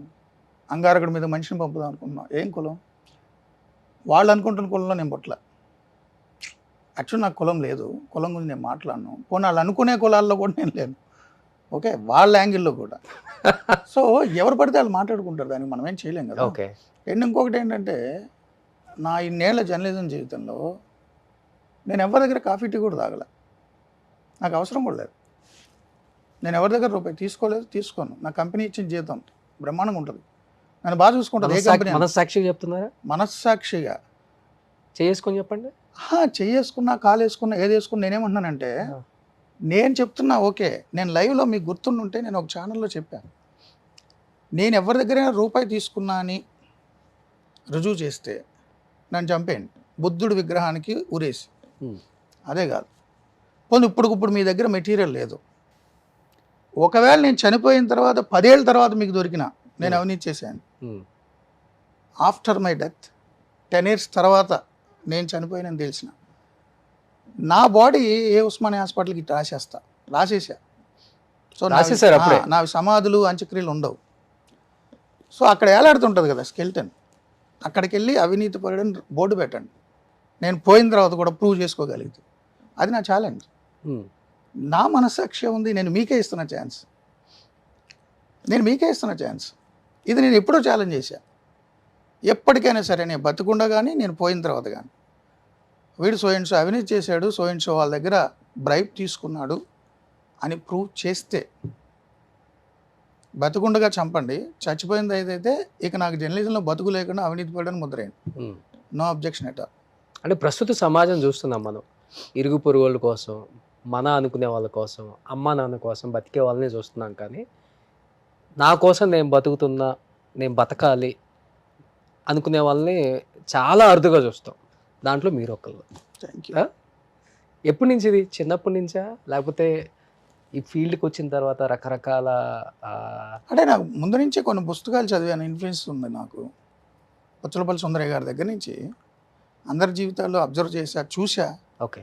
పుస్తకాలు చదివా, వాళ్ళ వాళ్ళ వాళ్ళ ప్రసంగాలు ఫాలో అయ్యా. సో చాలామంది, ఒక పేరు చెప్పలేను. సో అందరి సంబంధించిన ఇన్ఫ్లుయెన్స్ నా మీద ఉంది. సరే, వ్యక్తిగతంగా నాకు కుటుంబం లేదండి. అంటే అమ్మ నాన్న, అక్క చెల్లి, అన్న ఇవి మన చాయిస్ కాదు, న్యాచురల్ మన ఆప్షన్ కాదు, సహజంగా వచ్చాను. బట్ నాకంటూ వ్యక్తిగతంగా ఎక్స్టెండ్ చేయదలుచుకోవాలి. సో ఇంకెందుకు నేను పాటుపడాలి, ఎవరి కోసం పాటుపడాలి? ఒక్క జీవితం కదా, నాకు పునర్జన్మల మీద నమ్మకం లేదు, పుట్టక ముందు ఏం లేదు, చావు తర్వాత ఏం లేదు, ఈ ఉన్న కొద్ది జీవితం. మీరు గమనిస్తే సార్, మీరు ఒక చిన్న పల్లెటూరులో ఎవరైనా ఒక కామన్ మ్యాన్ చనిపోయినా మీరు అక్కడ ఒక ఫోటో పెట్టేసి రాళ్ల మధ్యలో 1972 2020 అని వేస్తారు, అంతే. మధ్యలో గీత ఉంటుంది. అమెరికన్ ప్రెసిడెంట్ పోయినా date of birth, date of death, మధ్యలో చిన్న గీత ఆ సమాధి దగ్గరికి వెళ్తే. సో పుట్టిన సంవత్సరం, చనిపోయిన సంవత్సరం, మధ్యలో గీత ఉంది కదా, ఈ గీత జీవితం. ఇంతే ఉంటుంది అది. ఇంత గీత కోసం చెప్పారు సార్. ఇన్ని వ్యవహారాలు, ఇన్ని పద్ధతులు, ఇన్ని పాళ్ళు, ఇన్ని అవినీతులు, ఇన్ని అక్రమాలు, ఇన్ని కుట్రలు, ఇన్ని కుతంత్రాలు సంపాదించేసి ఏం పీక్కెళ్తావు? అదే కదా జీవితం అనుకుంటున్నారు కదా ఇప్పుడు. ఇంతే కదా గీత. Date of birth, date of death, మధ్యలో గీత. ఆ గీత కోసం ఎందుకు ఇంత గింజుకు చచ్చిపోవాలన్నా? సో నాకు అంత కోరికలు లేవు, కుటుంబం లేదు. నేనేం చేయాలి సంపాదించి? 30 సార్లు అయితే తిండగా ఎవడన్నా రోజుకి, ఒకసారి 2 సార్లు తింటారు. నా గురించి మీకు తెలుసు, నా డైటు, నా అవును వ్యాయామం, క్రమశిక్షణ. దేనికోసం సంపాదించాలి? ఇంత ఫిలాసఫీ ఫాలో అవుతారు, ఇంత గీతే జీవితం అన్నారు, అంతే కదా. మరి ఎందుకు పెళ్లి చేసుకోవట్లేదు? ఆ గీతలో ఇంకో గీత ఎందుకు యాడ్ చేయడం? అందుకనే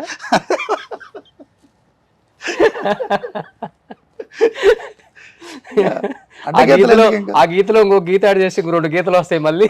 అడ్డగీతలు, నిలువు గీతలు ఎందుకండి? ఇంతే కదా ముక్క. పర్సనల్ అంటే నాకేం లేదు, దానికి పెద్ద ఫిలాసఫీ లేదు, పాడు లేదు. కానీ ఓకే, సమాజం ఏదో అందంగా ఉంటారు చూడటానికి, సమాజం బాడీ ఫిజిక్ హీరో లాగా ఉంటారు, డైరెక్టర్ అయ్యారు కానీ కాదు. నేను ఏమంటానంటే, ఫైనాన్షియల్ ఇండిపెండెన్స్ కంటే ఎమోషనల్ ఇండిపెండెన్స్ ముఖ్యం. అంటే ఎమోషనల్గా మనం ఒకళ్ళ మీద డిపెండ్ అవ్వకూడదు, మన మీద ఎవరు డిపెండ్ అవ్వకూడదు. నా జీవితం నేను చేస్తా, నా బతుకు నాది, నా బలుపు నాది. ఇంకొక లెవెల్ మీద ఆధారపడి, లేదా మన మీద ఇంకొకరు ఆధారపడేలా ఉంటే మనం అనుకున్న వే ఆఫ్ లైఫ్ కొంచెం అటు ఇటు మారాలి. నేను ఇలాగే ఉంటా, నాకు సంపాదన వద్దు, నేను ఇంతే అంటే నా వరకు ఓకే. ఓకే, బట్ కుటుంబ సభ్యులు వస్తే వాళ్ళ కోరికలు, వాళ్ళ జీవితం ఉంటుంది కదా. సో నేను మార్చుకోవాలి లైఫ్ స్టైల్. నేను మార్చుకొని ఇలాగే మూర్ఖంగా ఉంటానంటే, నన్ను నమ్మి ఒక సెపరేట్ ఇంకొక human being under one roof నాతో షేర్ చేసుకోవడానికి, వచ్చే 50 ఏళ్ళు 60 ఏళ్ళు నాతో గడపడానికి వచ్చిన వ్యక్తికి కష్టం కదా. నా ఈ ఫిలాసఫీలు, ఈ రూల్స్, ఈ వ్యవహారాలు మూర్ఖత్వం కదా. వాళ్ళు ఎందుకు ఇబ్బంది పెట్టాలి? దీనికి కూడా ఇష్టపడి ఓకే ఇలా బతుకుతే నాకు చాలా ఇష్టం. అవన్నీ లాటరీ. మొదట్లో బాగానే ఉంటుంది, ఆ తర్వాత నా జీవితం నాశనం అని గోళ్ళు మొదలవుతాయి, నా జీవితం నాశనం అని నాకు గోళ్ళు మొదలవుతాయి. ముందున్నటువంటి ప్రేమలు, భాషలు, చేసిన ఇవన్నీ కథలు, సినిమాలు వర్కౌట్గా. అంటే అంటే అంటే ప్యూర్లీ పర్సనల్ అండి పెళ్ళి అనేది. సమాజానికి ఒక ప్రకటన, అంతే. సామాజిక ప్రకటన కోసం పెళ్లి చేసుకున్నాం అని అందరికీ చెప్తారు. సో నాకు అవసరం లేదు, ప్యూర్లీ పర్సనల్. నేను సమాజానికి కూడా చెప్పాల్సిన పని లేదు, ఎందుకంటే ఎవరో ఇంపాక్ట్ అవ్వాలి, ఇన్ఫ్లుయెన్స్ అవ్వాలని కోరికలు కూడా నాకు లేవు. Purely my personal decision. ఉప్పు కారం తింటున్నాం కదా సరే, ఎలా కంట్రోల్ చేసుకోగలం ఫీలింగ్స్, ఎమోషన్స్? కాదు, purely it's my personal decision. So సొసైటీతో డిస్కస్ చేయాల్సిన అవసరం లేదు, అదే నా ఒపీనియన్.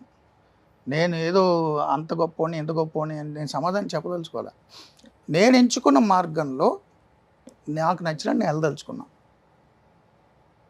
ఇంకొక వ్యక్తిని ఆ జర్నీలోకి నేను తీసుకురాలేను. ఇది ఫస్ట్ నుంచే అనుకున్నారు అసలు? డే వన్ నుంచి, ముందు నుంచి. ప్యూర్లీ పర్సనల్ డెసిషన్ ఇది. బట్ నా లైఫ్ నాది. ఇప్పుడు ఈ ఇంటర్వ్యూ చూసిన తర్వాత మీ ఆలోచనలకు తగిన విధంగా కొంతమంది ఉంటారు కూడా, ఇన్ కేస్ వస్తే ఆహ్వానిస్తారా లైఫ్లోకి? అంటే ఇప్పుడు ఇంటర్వ్యూ చూస్తే అంటున్నారు, గత 30 ఏళ్ళుగా రోజు రాత్రిపూట నేను ఇలాగే అరగంట గంట పాటు షో చేస్తుంటా. చేస్తారు, ఇది ఓకే, చేస్తున్నా కదా. ఇది ఓపెన్ చెప్పరు కదా. It's my purely personal decision. ఇది నా జీవితం, నా పుట్టుక, నా బతుకు, నా చావు, ఇంకొకరి ప్రమేయం లేదు. సో నా జీవితం అనేటటువంటి వెహికల్ స్టీరింగ్ నా చేతిలోనే ఉండాలి. ఇంకొకరికి ఇవ్వను. ఉమ్. ఇంకొకళ్ళ జీవితం స్టీరింగ్ నేను తీసుకోను. మీ బతుకు మీది, నా బతుకు నాది. ఎందుకు వచ్చిన గొడవ? కొంత వయోపరిమితి పెరిగినప్పుడు వృద్ధాప్యంకి వచ్చినప్పుడు అప్పుడు ఏంటి పరిస్థితి? అంటే కొంత వయోపరిమితి పెరిగిన తర్వాత వృద్ధాప్యం వచ్చిందా చూడడం కోసం అని చెప్పి ఇప్పుడున్న 30 ఏళ్ల పాటు వాళ్ళతో చాకరీ చేయించుకోవడానికి దారుణమైన బ్లాక్మెయిల్ అది. చిచి బ్లాక్మెయిల్. నేను అదే చెప్తున్నా. తోడు నేను అదే అంటున్నా, నేను ముసలోని అయిన తర్వాత నాకు అండగా ఉంటుంది అని ఇప్పుడు యవ్వనంలో ఉన్న తన జీవితం అంతా నేను తీసుకొని తను ఇబ్బంది పెట్టడం, లాస్ట్లో నాకు సేవ చేయడం కోసం. సపోజ్ మాట్లాడదాం, ఎంతమంది జీవితంలో వృద్ధాప్యంలో తోడు ఉంటారని పెళ్లి చేసుకుని అనేక కారణాల వల్ల విడిపోవడమో లేదు వాళ్ళు కాలం చేయడమో జరగలే. అవును, స్వార్థం కదా. నేను ముసలోని అయిన నాకు సేవ చేస్తుంది కాబట్టి ఇప్పటి నుంచి నేను పెళ్ళి అనే ఒక ముసుగులో చేస్తాను, అది కరెక్ట్ కాదు. ఏం చేస్తారు సార్ అమ్మ నాన్న మొన్నే చనిపోయారు. ఓకే, 1 year అయింది. ఈ రోజు కరెక్ట్గా 1 year. సో వాటి మీద కూడా నాకు నమ్మకం లేదు కాబట్టి నేను వెళ్ళలేదు. 92 years ఆయనకి. 92 years నాన్నగారికి? 92 years అప్పుడు చనిపోయారు. ఓకే. సో నాన్న వ్యవసాయం చేసేవారు, కరణికం చేశారు. అమ్మ మామూలు house wife, home maker. So మీ సక్సెస్ని బాగా చూసారు నాన్న అమ్మ? చాలా బాగా చూశారు. బాగా ప్రౌడ్ బాగా ప్రౌడ్ ఫీల్ అవుతారు. నన్ను పోలీసులు తీసుకెళ్ళినప్పుడు, అప్పుడు టీవీలో చూసినప్పుడు జనం అంతా భయపెట్టి ఆయన దగ్గరికి వెళ్ళి మాట్లాడినా ఆయన పెద్ద వరి అయ్యేవారు కాదు. వాడు అంతేనండి, అది వాడి జీవితం అనేవారు. ఉండంగా వాళ్ళు కూడా మీ రూట్లోకి వచ్చేసారు అసలుకి. నాన్న కూడా ఎప్పుడు పెళ్లి చేసుకోమని అనలే, లైఫ్లో ఒకసారి కూడా అనలే. నీ లైఫ్ నీ ఇష్టంలో అన్నారు. Great father. చాలా ప్రోగ్రెసివ్ థాట్స్ ఆయన. ఫీల్ అయితే అమ్మ ఫీల్ అవుతారే కొంచెం? ఫీల్ అవుతారు కదా, ఆమె ఇష్టం అది ఫీల్ అవ్వడం అనేది. ఫీల్ అవ్వద్దని కూడా మనం చెప్పలేం కదా, అది ఆమె అభిప్రాయం, ఆమె హక్కు ఫీల్ అవ్వడం, మనం ఎవరం కాదన్నాను. సో నా జీవితం నా హక్కు. అంటే ఇంత సక్సెస్ఫుల్ జర్నలిస్ట్గా కెరీర్ని 25 years నుంచి అటు ఇటు కొంచెం కూడా ఇది కాకుండా బ్యాలెన్స్డ్గా వెళ్తున్నారు కదా. ఒకసారిగా డైరెక్టర్గా అనగానే అంటే మీ మేనేజ్మెంట్ సైడ్ నుంచి కానీ మిగతా జర్నలిస్ట్? నా మేనేజ్మెంట్ ఫుల్ సపోర్ట్. నా మేనేజ్మెంట్తో చెప్పా నేను వెళ్ళాను. సో మేనేజ్మెంట్ కూడా నాకు పూర్తి కోఆపరేట్ చేసింది. ఓకే, చాలా సహకరించారు మా చైర్మన్. చాలా మామూలు సహకారం కాదు. జనరల్గా ఒప్పుకోరు, ఏ మేనేజ్మెంట్ ఒప్పుకోరు. బట్ నా మేనేజ్మెంట్ యాక్సెప్ట్ చేసింది, సపోర్ట్ చేసింది. ఇప్పుడు కూడా నాకు పూర్తి అండదండలు మా చైర్మన్ గారే. అంటే ఎవరికీ తెలియదు ఏంటంటే నా సినిమా షూట్ లాంచ్ చేసిన మా చైర్మన్ గారు. ఎందుకంటే మీ డిబేట్ లేదు, చూడలేము తొందరగా. నేను ఎవ్రీడే షో మాత్రం మిస్ అవ్వలే. షూటింగ్ అన్ని రోజులు జరిగినా ఒక్కరోజు కూడా షో మిస్ అవ్వలే. వేరే అవుట్ ఆఫ్ స్టేషన్ డార్జిలింగ్ వెళ్ళినాను మొన్న, ఒక 3-4 రోజులు మాత్రం షో మిస్ అయ్యా. బట్ అది కూడా ఒక రోజు నేను జూమ్లో చేశా. ఓకే, నా షో మిస్ అవును. ఈ సినిమా వల్ల నేను మిస్ అయింది మహా అయితే 4-5 days అంతే. ఫస్ట్ కాపీ చూపించారా? ఇంకా అవుతుంది, ఈరోజు అవుతుంది, చూపిస్తా. అవునా? సో మీరు అంటే ఇప్పుడు ఒక డైరెక్టరు పేపర్ మీద రాసినప్పుడు ఒకలాగా ఉంటుంది, చిత్రీకరణ జరిగినప్పుడు ఒకలాగా ఉంటుంది, ఓవరాల్గా మనం ప్రివ్యూ చేసుకొని చూడటం లేకపోతే స్క్రీన్ మీదకి వచ్చినప్పుడు ఇంకోలాగా అనిపిస్తుంది. యూజువల్గా ఆర్టిస్టులకు అనిపిస్తుంటుంది. మీరు అసలు డైరెక్టర్ అవ్వాలని కాదు ఉద్దేశం దీనికి. స్టోరీ నాకు తెలిసి నేను స్టోరీ హీరోకి మా ప్రొడ్యూసర్కి చెప్పా. ప్రొడ్యూసర్ కూడా నా ఫ్రెండ్స్ ఆంజనేయులు, కుమార్ రాజా అని నా ఫ్రెండ్స్ నన్ను నమ్మి వాళ్ళు మీరే చేయండి అన్నారు. హీరో గారు అయితే నా కామన్ ఫ్రెండ్ ఉన్నారు, సాయి కృష్ణ అని. హీరో గారికి నాకు చాలా కామన్ ఫ్రెండ్ ఎప్పటి నుంచో. సో ఆ కామన్ ఫ్రెండ్ ద్వారా 2022లో ఆయన పుట్టినరోజు నాడు వెళ్ళాను. ఏదో సీరియస్ కంటెంట్ మాట్లాడుతున్నారు ఆయన. వర్షం పడుతుంది, వెనక మేఘాలు, ఉరుములు, ఒక హట్లో కూర్చుని మాట్లాడుతుంటే సిల్అవుట్లో హీరో మాట్లాడుతున్నారు, సీరియస్ కంటెంట్ మాట్లాడుతున్నారు సొసైటీ గురించి. నాకు ఆ వాయిస్ బేస్ ఇష్టం అనిపించింది ఎందుకో స్పార్క్. నేను మీతో సినిమా చేస్తాను సార్ అని వెళ్ళిపోయా. ఇట్లా చూసాడు, నాతో సినిమా చేయడం ఏంటని. కొద్ది నెలలు అవగానే నేను నా కామన్ ఫ్రెండ్కి ఫోన్ చేసి స్క్రిప్ట్ రెడీ ఆయనకి చెప్పాను. చెప్తే ఆయన ఆశ్చర్యపోయాడు, నిజంగా సీరియస్గా పర్సూ చేశాడా అని. అప్పుడు వెళ్ళి స్టోరీ చెప్తే చాలా ఇంప్రెస్ అయ్యారు. ఇది సార్ స్టోరీ, డైరెక్టర్ గురించి ఆలోచిద్దాం అన్నా. ఎందుకు మీరే చేసేయండి. అదేంటి సార్ అంటే మీరు చెప్పిన విధానం బాగుంది, నీ స్టోరీ నువ్వు చేస్తేనే బాగుంటుందండి. ప్రొడ్యూసర్స్ కూడా అదే అన్నారు. అందుకని డైరెక్టర్ అయ్యా. సో అయిన తర్వాత డైరెక్టర్ చేయాలి కాబట్టి, అంటే అంతకుముందు నేను 2-3 సినిమాలు యాక్ట్ చేశా, నాకు సెట్లో అవగాహన ఉంది. ఆ ఎక్స్పీరియన్స్తో చేయటమే డైరెక్షన్. సెట్లో ఎక్స్పీరియన్స్ ఉంది. ఇంతకుముందు కాలేజ్ డేస్లో నాటకాలు అన్నీ చేశా. అండ్ నేను ఎక్కువ రీసెర్చ్ చేస్తాను, ఏది చేసినా ఏ సబ్జెక్ట్ అని రీసెర్చ్ చేస్తాను. సో ఒకసారి డైరెక్షన్ నిర్ణయం వాళ్ళు చెప్పినప్పుడు నాకు కొంచెం టైం ఇవ్వండి అన్న, నేను ప్రిపేర్ అవ్వాలి కదా. సో నేను అన్నీ ప్రిపేర్ అయ్యాను, హాలీవుడ్ మూవీస్ నుంచి తెలుగు మూవీస్ వరకు అన్నీ చూసి నేను అనుకున్న స్క్రిప్ట్ ఏంటి, జానర్ ఏంటి, టేకింగ్ ఎలా ఉండాలి, స్టేజింగ్ ఎలా చేయాలి మూవీని, అసలు కెమెరా ఏంటి, లైటింగ్ ఏంటి, బ్లాక్స్ ఎలా పెట్టుకోవాలి, ఆ మూడ్ ఎలా ఉండాలి, ఆర్టిస్టుల సెలెక్షన్ ఎలా ఉండాలి, కాస్టింగ్ ఏంటి, ఇవన్నీ ప్రిపేర్ అయ్యి నా మీద నాకు కాన్ఫిడెన్స్ వచ్చిందా నేను ఇద్దరికి ఓకే చెప్పాను, హీరోకి కానీ ప్రొడ్యూసర్స్కి. ఓకే. సో నేను అనుకున్నట్టే జరిగింది అంత. ఒకసారి టీజర్ రాగానే డైరెక్టర్ మూర్తి గారు అనగానే, హీరో నారావారి అబ్బాయి అనగానే చాలా పొలిటికల్ పార్టీస్ రకరకాలుగా మాట్లాడుకుంటున్నాయి. ఏదో పార్టీకి ఆపాదించడం కోసం మూర్తి గారు సినిమా తీశారు, చంద్రబాబు నాయుడు గారు బ్యాక్ ఎండ్ సపోర్ట్ చేశారు, డబ్బు ఇచ్చారు, TDP party full support, Rohit ఉన్నాడు కాబట్టి అని. ఏదైనా పొలిటికల్ పార్టీకి సంబంధించి వాళ్ళకి అదే ఆలోచన ఉంటే రోజు టీవీలో వార్తలు చదివి నన్ను ఎందుకు పెట్టుకుంటారు? రాఘవేంద్రరావు లాంటి వాళ్ళు పెట్టుకోవచ్చు కదా. రాఘవేంద్రరావుతో సంబంధాలు ఉన్నాయి కదా, ఆయన టీడీపీయే కదా, ఆయన గతంలో టీటీడీ బోర్డు చైర్మన్ అది చేశారు కదా, ఎస్వీబీసీ. అంత పెద్ద డైరెక్టర్ ఉండగా, రాజమౌళి లాంటి డైరెక్టర్లు ఉండగా, తెలుగుదేశం పార్టీకి డైరెక్టర్లు తక్కువ, హీరోలు తక్కువ. బాలకృష్ణ గారు ఆ ఇంట్లో మనిషే కదా, ఎంత గ్రేట్ హీరో. సో అంతమంది హీరోలు డైరెక్టర్లు ఉన్న ఆ పార్టీకి నేను ఎందుకు అవసరం అవుతా? అంటే మీరు కొంచెం కాంట్రవర్సీ కొత్తగా చూపిస్తారేమని. కొత్తగా ఏముంటుంది కాంట్రవర్సీ? నేను చూసేసారు కదా. నేను డైరెక్టర్ని కాదు కదా, నేను రైటర్ని కాదు కదా, నేను సినిమా మనిషిని కాదు కదా. వాళ్ళు అన్ని కోట్లు పెట్టేలా ఉంటే నాలంటూ ఎందుకు ఎంచుకోవాలి? నేను ఒక పార్టీకి వంత పడడానికి నా మీడియాని పక్కన పెట్టి నేను కష్టపడి ఓ పక్క షోస్ చేసుకుంటూ ఓ పక్క సినిమా చేస్తూ 9 నెలల పాటు నేను ఎందుకు నలిగిపోవాలి? నాకేం అవసరం? నేను ఒక పార్టీకి వత్తాసు పలికే వ్యక్తిని అయితే కాదు.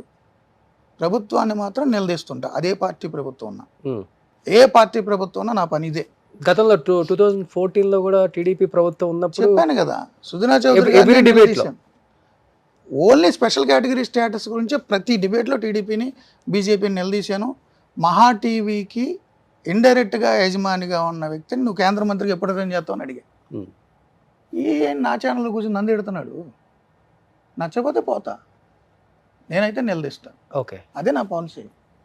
అదే ఎవరిని అడిగిన వెంటనే నా యజమాని నిలదీస్తే స్టేటస్ ఇస్తాను. బయటకు వచ్చారా సార్? ఏ ఈక్వేషన్స్ ఉన్నా నేను యాజమాన్యంతో విభేదించను, నాకు నచ్చకపోతే వస్తాను. ఏ యాజమాన్యం నన్ను వదులుకోలేదు, బాగుంటారు, అందరూ బాగుంటారు. నన్ను ఏ యాజమాన్యం నన్ను పమ్మనలే. ఇప్పటి వరకు 5 ఛానల్స్లో నన్ను ఎవరు పమ్మనలే. నా అంతటి నేను నా కొంచెం కెరీర్ ఎక్స్పాన్షన్ కోసమో లేకపోతే కొన్ని కారణాల వల్ల నా అంతటి నేను బయటకు వచ్చాను. సో నాకు ఏ పార్టీ అయినా అంతే. నా మీద దాడి చేశారు సార్ టీడీపీ ప్రభుత్వంలో. 14-19లో విజయనగరంలో టీడీపీ బీజేపీని నేను నిలదీసినందుకు నా కారు మీద రాళ్ల దాడి చేశారు. మీరు సెర్చ్ చేస్తే దొరుకుతాయి వీడియోలు. ఓకే, ఏ పార్టీతో నాకు పనిలే. నా సినిమా ఫక్త్ కమర్షియల్ సినిమా, పొలిటికల్ థ్రిల్లర్. అదే స్పోర్ట్స్ బ్యాక్గ్రౌండ్లో అనుకో ఏ ఇష్యూ అయి ఉండేది కాదు. ఫిక్షన్ మూవీ ఇది, ఒక ఇన్వెస్టిగేటివ్ స్టోరీ, ఒక మర్డర్ మిస్టరీ, ఒక మీరు అంటే తెలుగులో చెప్పాలంటే చిరంజీవి గారు చేసిన గాడ్ ఫాదర్, లూసిఫర్, లేదంటే అంతకుముందు ఇప్పుడు ఒకే ఒక్కడు, భారతీయుడు, లీడర్, నేనే రాజు నేనే మంత్రి, ఎన్ని రాలేదు పొలిటికల్ థ్రిల్లర్స్. ఓకే, అలాంటి సినిమాలు అంతే, అదే జాన్. ఇందులో ఈ ప్రొపగండా మూవీస్ కాదు, యాత్ర, వ్యూహం, శపథం ఇవి కాదు. నా సినిమాలో పార్టీలు ఉండవు, రిజెంబ్లెన్స్, పొలిటికల్ లీడర్లు ఉండరు, ఏ క్యారెక్టర్లు ఉండరు, బట్ పొలిటికల్ థ్రిల్లర్, ఒక మిస్టరీ. ఇది ఫక్త్ కమర్షియల్ సినిమా. అండ్ టీజర్ కూడా మెగాస్టార్ చిరంజీవి గారు లాంచ్ చేశారు అనుకుంటా. చిరంజీవి గారు లాంచ్ చేశారు. నా అభిమాని హీరో నా ఫస్ట్ సినిమా టీజర్ లాంచ్ చేశారంటే ఎలా ఉంటుంది? కలిసారు ఎంతమంది చిరంజీవి గారిని? చాలాసార్లు కలిసారు. చాలాసార్లు కలవటం వేరు. మీరు చెప్పారు ఆయన అభిమానిగా ప్రెసిడెంట్కి సంబంధించిన సంఘాలలో కూడా పనిచేశాను. ఆయనకి నా గురించి తెలుసు, నేను అప్పుడు ఫ్యాన్స్గా పనిచేసిన కార్యక్రమాలు ఆయనకి తెలుసు, నేను అప్పుడు ఎంత అగ్రెసివ్గా ఉండేవాడిని ఆయనకు తెలుసు, ఇంట్లో నాన్నలతో దెబ్బలు తిండాలు కూడా ఆయనకు తెలుసు, సినిమాలకు పోయి బ్యానర్లు కట్టి పోస్టర్లు అతికిచ్చి 100 రోజు ఫంక్షన్లకు పిచ్చి పిచ్చిగా చేసి అని ఆయనకు తెలుసు. ఆ తర్వాత చిరంజీవి గారు ప్రజారాజ్యం పార్టీ పెట్టినప్పుడు కూడా నాకు ఇంటర్వ్యూ ఇచ్చారు. బట్ అదే అభిమాన హీరో మీద చాలాసార్లు డిబేట్ కూడా చేయాల్సి వచ్చింది. అంటే నా వ్యక్తిగత అభిమానం వేరు, జర్నలిజం వేరండి. ఓకే, అంటే నొప్పించి ఉంటుంది కదా, ఎంత ప్రేమించే అభిమాని కదా, గుండెల్లో పెట్టుకున్న అభిమాని. ఇదే వ్యక్తిగతంగా ఎప్పటికీ నేను చిరంజీవి గారి అభిమాని. ఒక సినిమా లవర్గా నాకు నచ్చిన the best actor hero Chiranjeevi గారు. అది అప్పుడు చెప్తే ఇప్పుడు చెప్తే ఎప్పుడు చెప్తాను. ఓకే. బట్ యాజ్ అ జర్నలిస్ట్గా ఆయన ఒక రాజకీయ పార్టీ పెట్టిన తర్వాత క్వశ్చన్ చేయడం జర్నలిస్ట్ విధి. నేను క్వశ్చన్ చేస్తా. నా అభిమాన నటుడు కాబట్టి నేను క్వశ్చన్ చేయను, లేదా నా అభిమాన ఇది కాబట్టి నేను క్వశ్చన్ చేయను, నా అభిమాన నాయకుడు కాబట్టి క్వశ్చన్ చేయను. నేను జర్నలిజం ద్రోహం చేసినట్టు. నా వృత్తి వేరు, నా వ్యక్తిగత అంశాలు వేరు. ఓకే. నాకు ఎవరితోటే అలాగే ఉంటుంది, ఎవరితోటినా అలా ఉంటుంది. సపోజ్ మా నాన్న రాజకీయ పార్టీ నాయకుడైనా నేను ఆయన మిస్టింగ్ ఆపరేషన్ చేసి ఉండేవాడిని. నా వృత్తి వేరు, వ్యక్తిగత సంబంధాలు వేరు. నాకు ఆ క్లారిటీ ఉంది, పిచ్చ క్లారిటీ ఉంది. నువ్వు చిరంజీవి గారు అభిమాని కాబట్టి చిరంజీవి గారి మీద స్టోరీలు చేయకూడదు అంటారు మీరు. నేను ఎవరికో అభిమాని కాబట్టి ఆయనకు అనుకూలంగా చేస్తాను అంటారు. రెండింట్లో మీకే కాంట్రడిక్షన్. చెయ్యొద్దు నేను అనలేదు సార్. నేనేది చేసినప్పుడు మీరు కాదు, నేనేది జనం గురించి చెప్తున్నా. మీ మనసుకు నచ్చిన హీరో కదా, మనసుకి ఏమైనా నొప్పిస్తుందా అని అడిగాను అంతే. పర్సనల్ వేరు, నొప్పించడం వేరు. బట్ ప్రొఫెషన్ కనుక నేను అన్యాయం చేస్తే నాలో స్వార్థం మొదలయ్యి, అవును, నాలో ఇష్టాలనే ప్రాతిపదిక మీద కనుక నేను జర్నలిజం చేస్తే నేను ఎమోషనల్ ఇన్ని కబుర్లు చేయలేను కదా.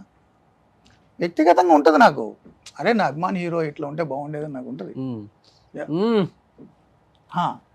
Boss okay.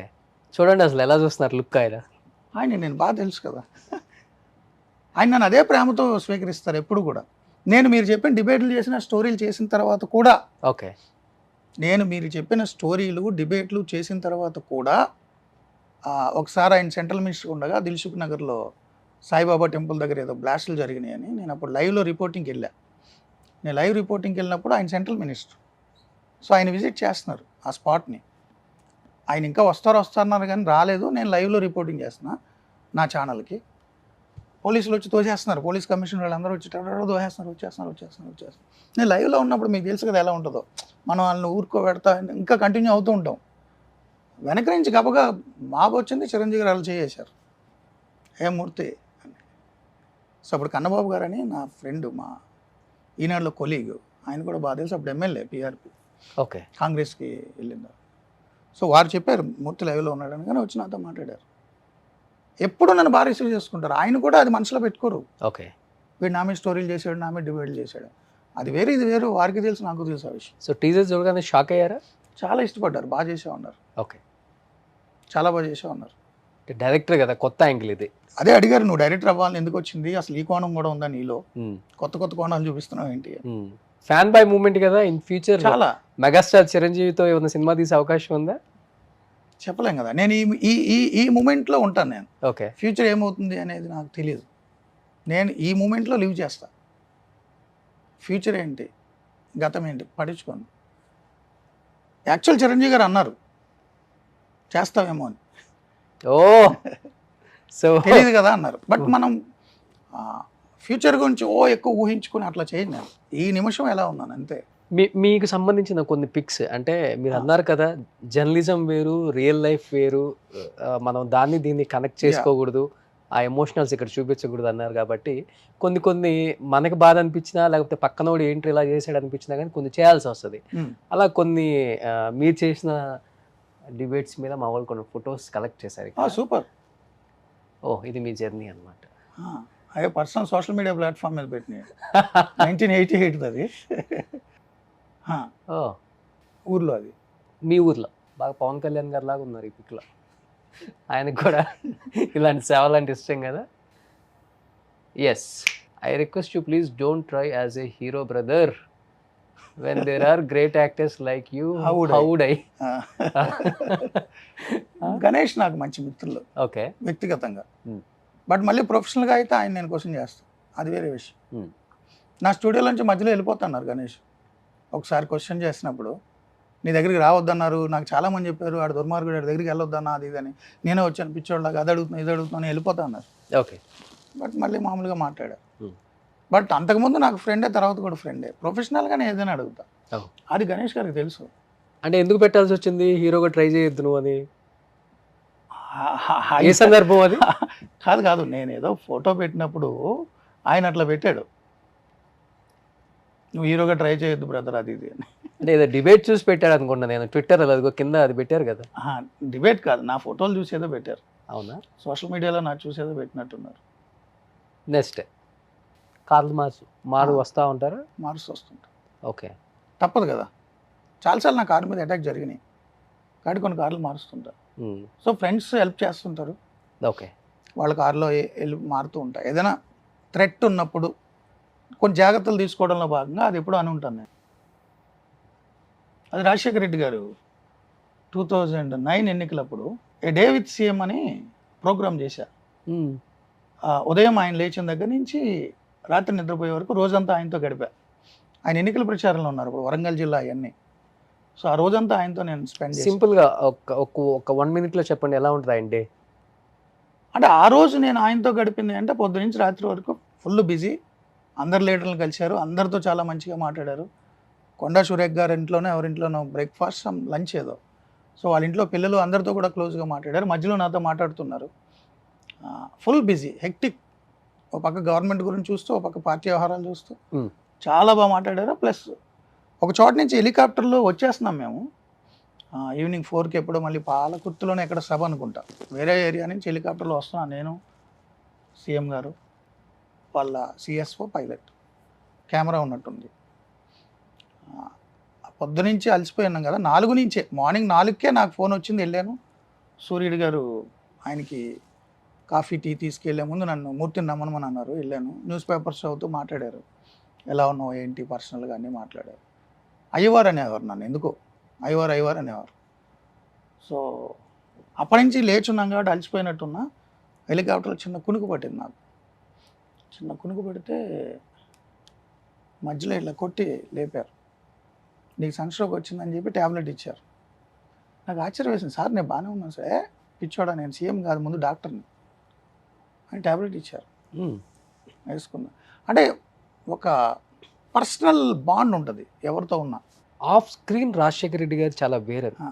ఒకటి ఆయన దగ్గర నుంచి నేర్చుకున్న ఆశ్చర్యం ఏంటంటే, అది అయిపోయిన తర్వాత ఇంక వెళ్ళిపోతాను, నీకు ఒంట్లో బాగాలేదు వెళ్ళిపోన్నారు. లేదు సార్ నేను నైట్ వరకు ఉండాలి కదా, మీరు డాన్ టు డెస్క్ మీరు పడుకునే వరకు ఉండాలి కదా అంటే, కెమెరామెన్ తీస్తారు, నువ్వు వెళ్ళిపో, నీకు ఒంట్లో బాగాలేదు కదా. అదేంటి సార్ అన్న, ఎవరో ఆఫీసర్స్ వచ్చి మాట్లాడారు. మాట్లాడి ఆయన తెలుసు నాకు, ఆయనకి కామన్ ఫ్రెండ్, అందరూ వచ్చి హెలికాప్టర్లో హైదరాబాద్ వెళ్ళిపోన్నారు. నేను అలా వాడను కదా సార్, మీకు తెలుసు కదా, ప్రొఫెషనల్గా నేను ఏది యూజ్ చేసుకోను, పర్సనల్గా నా ఇంటర్వ్యూ వచ్చి నా కార్లోనే వెళ్తాను. కాదు ఇది నక్సల్ ఏరియా, నైట్ పూట ఇక్కడ హ్యాంగర్ లేదు కాబట్టి ఇక్కడ పార్క్ చేయరు హెలికాప్టర్ని, బేగంపేట ఎయిర్పోర్ట్లో హ్యాంగర్ ఉంటుంది, ఇది ఎలాగా వెళ్ళిపోవాలి, మళ్ళీ పొద్దున్న సీఎం గారి కోసం రావాలి, సీఎం గారు చెప్పారు నువ్వు అందులో వెళ్ళిపోని, అది కూడా అరేంజ్ చేశారు. ఓకే, సో పర్సనల్గా టచ్ ఉంటుంది ఆయనతో ఎవరైనా ఉంటే. ఓ గ్రేట్. అది పొలిటికల్గా నేను ఆయన మీద చాలా స్టోరీలు చేశాను, చాలా పెద్ద స్టోరీలు చేశాను, చాలా పెద్దవి. ఆయన ఏ రోజు నన్ను అలా చూడలే.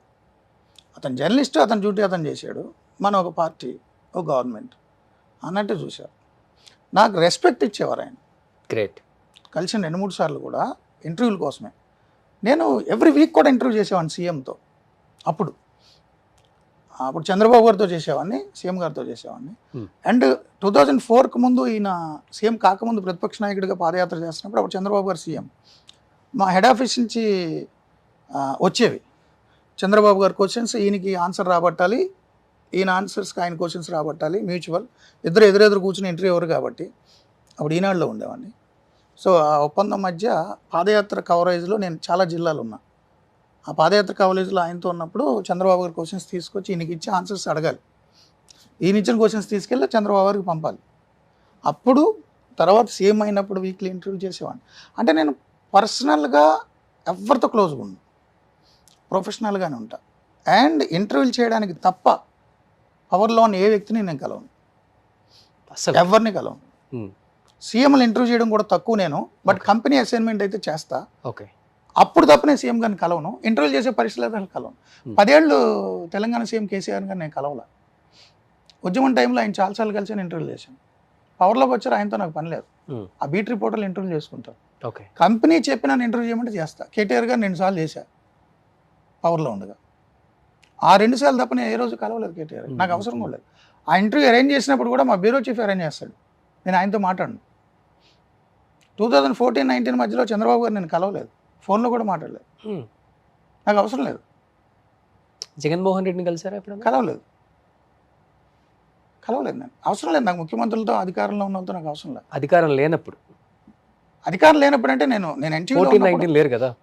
నేను ఎన్టీవీలో ఉన్నప్పుడు నాకు విజయసాయి రెడ్డి గారు ఫోన్ చేశారు, సీఎం గారు మీతో మాట్లాడమన్నారు అంటే, రాజశేఖర రెడ్డి గారు. సరే ఏంటి సార్ అంటే, ఇంటికి రండి ఒకసారి అంటే వెళ్ళా. సీఎం గారు చెప్పారు మిమ్మల్ని సాక్షికి రమ్మన్నారు అని. సో నేను ఇక్కడ కంఫర్ట్గానే ఉన్నాను సార్, మళ్ళీ ఎందుకు రావడం.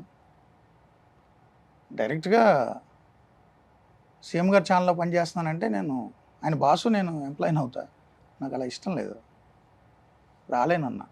లేదు మీరు వస్తారు, మీరు రండి అన్నప్పుడు జగన్ గారికి ఫోన్ ఇచ్చారు, మూర్తన్న మీరు రండి జాయిన్ అవ్వండి రేపు అన్నారు. అంతే, ఫోన్లో ఆ ఒక్కటే మాట. బట్ నేను వెళ్ళలేదు, జాయిన్ అవ్వలేదు, నాకు ఇష్టం లేదు చెప్తున్నా. సో పవర్లో ఉన్న వాళ్ళతో నాకు పని లేదు, అలాగని ప్రతిపక్షం ఉన్న వాళ్ళతో కూడా నాకు పని లేదు. బట్ డిబేట్లకు ఎక్కువ మంది రెగ్యులర్గా వాళ్ళు వస్తారు. ముఖ్యమంత్రి గారి దగ్గరికి నాకు వ్యక్తిగత అవసరాలు ఎప్పుడు లేవు, వెళ్ళలేదు. ఓకే, ఏ ముఖ్యమంత్రి దగ్గరికి వెళ్ళలేదు, వెళ్ళను. ఏ పైరవీలు చేయలేదు, అవసరం లేదుగా నాకు. ఎందుకు పైరవీలు, ఏం చేసుకోవాలి నేను? ఎవరి తరపు నేను పైరవీ చేయను. ఏ పదవి అంటే వేరే వాళ్ళు ఫోర్స్ చేస్తుంటారు కదా. నన్ను ఎవరు ఫోర్స్ చేయరు, నా గురించి వాళ్ళకి తెలిసి. వాళ్ళు ఫోర్స్ చేశారంటే ఆ కాల్ కూడా రికార్డ్ చేస్తానే మన భయం. సో మన వ్యక్తిత్వం ఎలాంటిది అని తెలిస్తే ఎవరు మన జోలికి రారు కదా. సో నన్ను ఎవరు అడగలేదు, నేనేం పైరవీ చేయలేదు. నాకు వ్యక్తిగతంగా కానీ, నా ఇంట్లో వాళ్ళ గురించి కానీ, అంటే అమ్మ నాన్న అక్క చెల్లి అన్న వీళ్ళ గురించి కానీ, నాకు తెలిసిన వాళ్ళ గురించి కానీ ఎప్పుడు ఎవరిని నేను ఏదో అడగలేదు, అడగను. నాకు కూడా అవసరం లేదు, ఎందుకంటే నాకు వేరే ఉద్యోగం లేదు, నాకు వేరే అవసరాలు లేవు, వేరే కాంట్రాక్ట్లు లేవు, వేరే బిజినెస్లు లేవు, వేరే అవకాశాలు కూడా నాకు వద్దు. నేను వీళ్ళతో పవర్లో ఉన్న వాళ్ళతో మంచిగా వెళ్ళి వాళ్ళతో ఏ పదవులు తీసుకోను. బయట అంతా పుకారే, లైఫ్లో కూడా తీసుకోను. గారికి 100 కోట్లు అనేది పుకారు, మీకు తెలుసు కదా. అదే నాకు తెలుసు, బయట వచ్చేది పుకారే. మీకు తెలుసు కదా, నా ఫ్లాట్ మీకు తెలుసు కదా, తెలుసు. బ్యాంక్ లోన్ తెలుసు, నెలకి 42,000 ఈఎంఐ తెలుసు. అదొకటే నా జీవితం. నాకు ఏ ఫ్లాట్లు లేవు, ఏం ఆస్తులు లేవు. ఊర్లో నాన్న నుంచి వచ్చింది కూడా నాకు వద్దని తెలకైతే మీరు సంతకం పెట్టా, అది ఇంట్లో వాళ్ళు వాడుకుంటారు, మా అన్నయ్యలో అక్కలు ఎవరు చెల్లెల్లో తీసుకుంటారు. నాకు అమ్మా నాన్న ఇచ్చింది, తాతల నుంచి వచ్చిందే వద్దన్నా. ఊర్లో వాళ్ళ ఆస్తు నాకేం పని, నేనేం చేసుకోను. భూమి మీద రాసుకోండి, గవర్నమెంట్లు అక్కడ గవర్నమెంట్ ఇక్కడ గవర్నమెంట్లు రాసుకోమనండి. నా పేరుతో బ్యాంక్ లోన్ ఉన్న ఫ్లాట్ తప్ప ఏది ఉన్నా తీసేసుకున్నాను. మీకుంది లెక్కలేనన్ని గొడవలు, కేసులు, గాయాలు. పవర్లో ఉన్న వాళ్ళని కలవను, అండ్ ఎప్పుడు కూడా నా జీవితంలో ఏ పదవి తీసుకోను. అడ్వైజర్ లాంటి పోస్టులు కూడా తీసుకోను. ఏది వద్దు. ప్రభుత్వం నుంచి వచ్చే అవార్డులు కూడా నేను తీసుకోలేదు. ఆఫర్లు వచ్చినాయి ఎప్పుడన్నా? చైర్మన్ కానీ, ఎమ్మెల్సీలు కానీ, జర్నలిస్ట్ కోటాలో? అసలు నాతో ఎవరు మాట్లాడరాలా. నేను ఓపెన్గా ఇలా చాలాసార్లు చెప్తున్నా కదా, ఎవరు అడుగుతారు నన్ను? నా జీవితంలో ఏ పదవి ఆశించను, ఏ పదవి తీసుకోను, ఏ రాజకీయాల్లోకి, ప్రత్యక్ష రాజకీయాల్లోకి వెళ్ళను. జర్నలిజం అనేది కూడా పబ్లిక్ లైఫ్లో ఉన్నట్టే, రాజకీయం అని కాదు, పబ్లిక్ లైఫ్లో ఉన్నట్టు. సో పబ్లిక్ లైఫ్లో ఉంటా, బట్ నేను రాజకీయాల్లోకి రాను. ప్రభుత్వం ఇచ్చే అవార్డులు కూడా నాకు వద్దు, ప్రైవేట్ వ్యక్తులు ఇచ్చే అవార్డులు కూడా నేను తీసుకోలేదు సార్ ఇప్పటివరకు. అప్లికేషన్ ఉంటుందని best journalist award, best anchor award ఎప్పుడైనా చూసారు నా పేరు మీరు? లేదు, తీసుకోను లైఫ్లో. చాలా మంది నాకు ఫోన్ చేశారు, మీ అవార్డు ఇస్తామండి, సారీ అండి, థ్యాంక్స్, మీరు రికగ్నైజ్ చేసి నాకు వద్దు.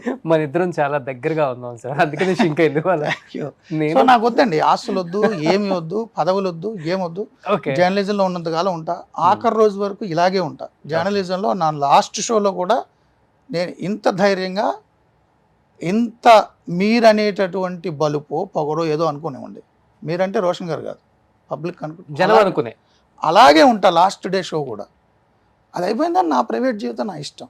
అలా ఉన్నారు కాబట్టి మూర్తి గారు ఇలా ఉన్నారు ఇప్పుడు. Thank you.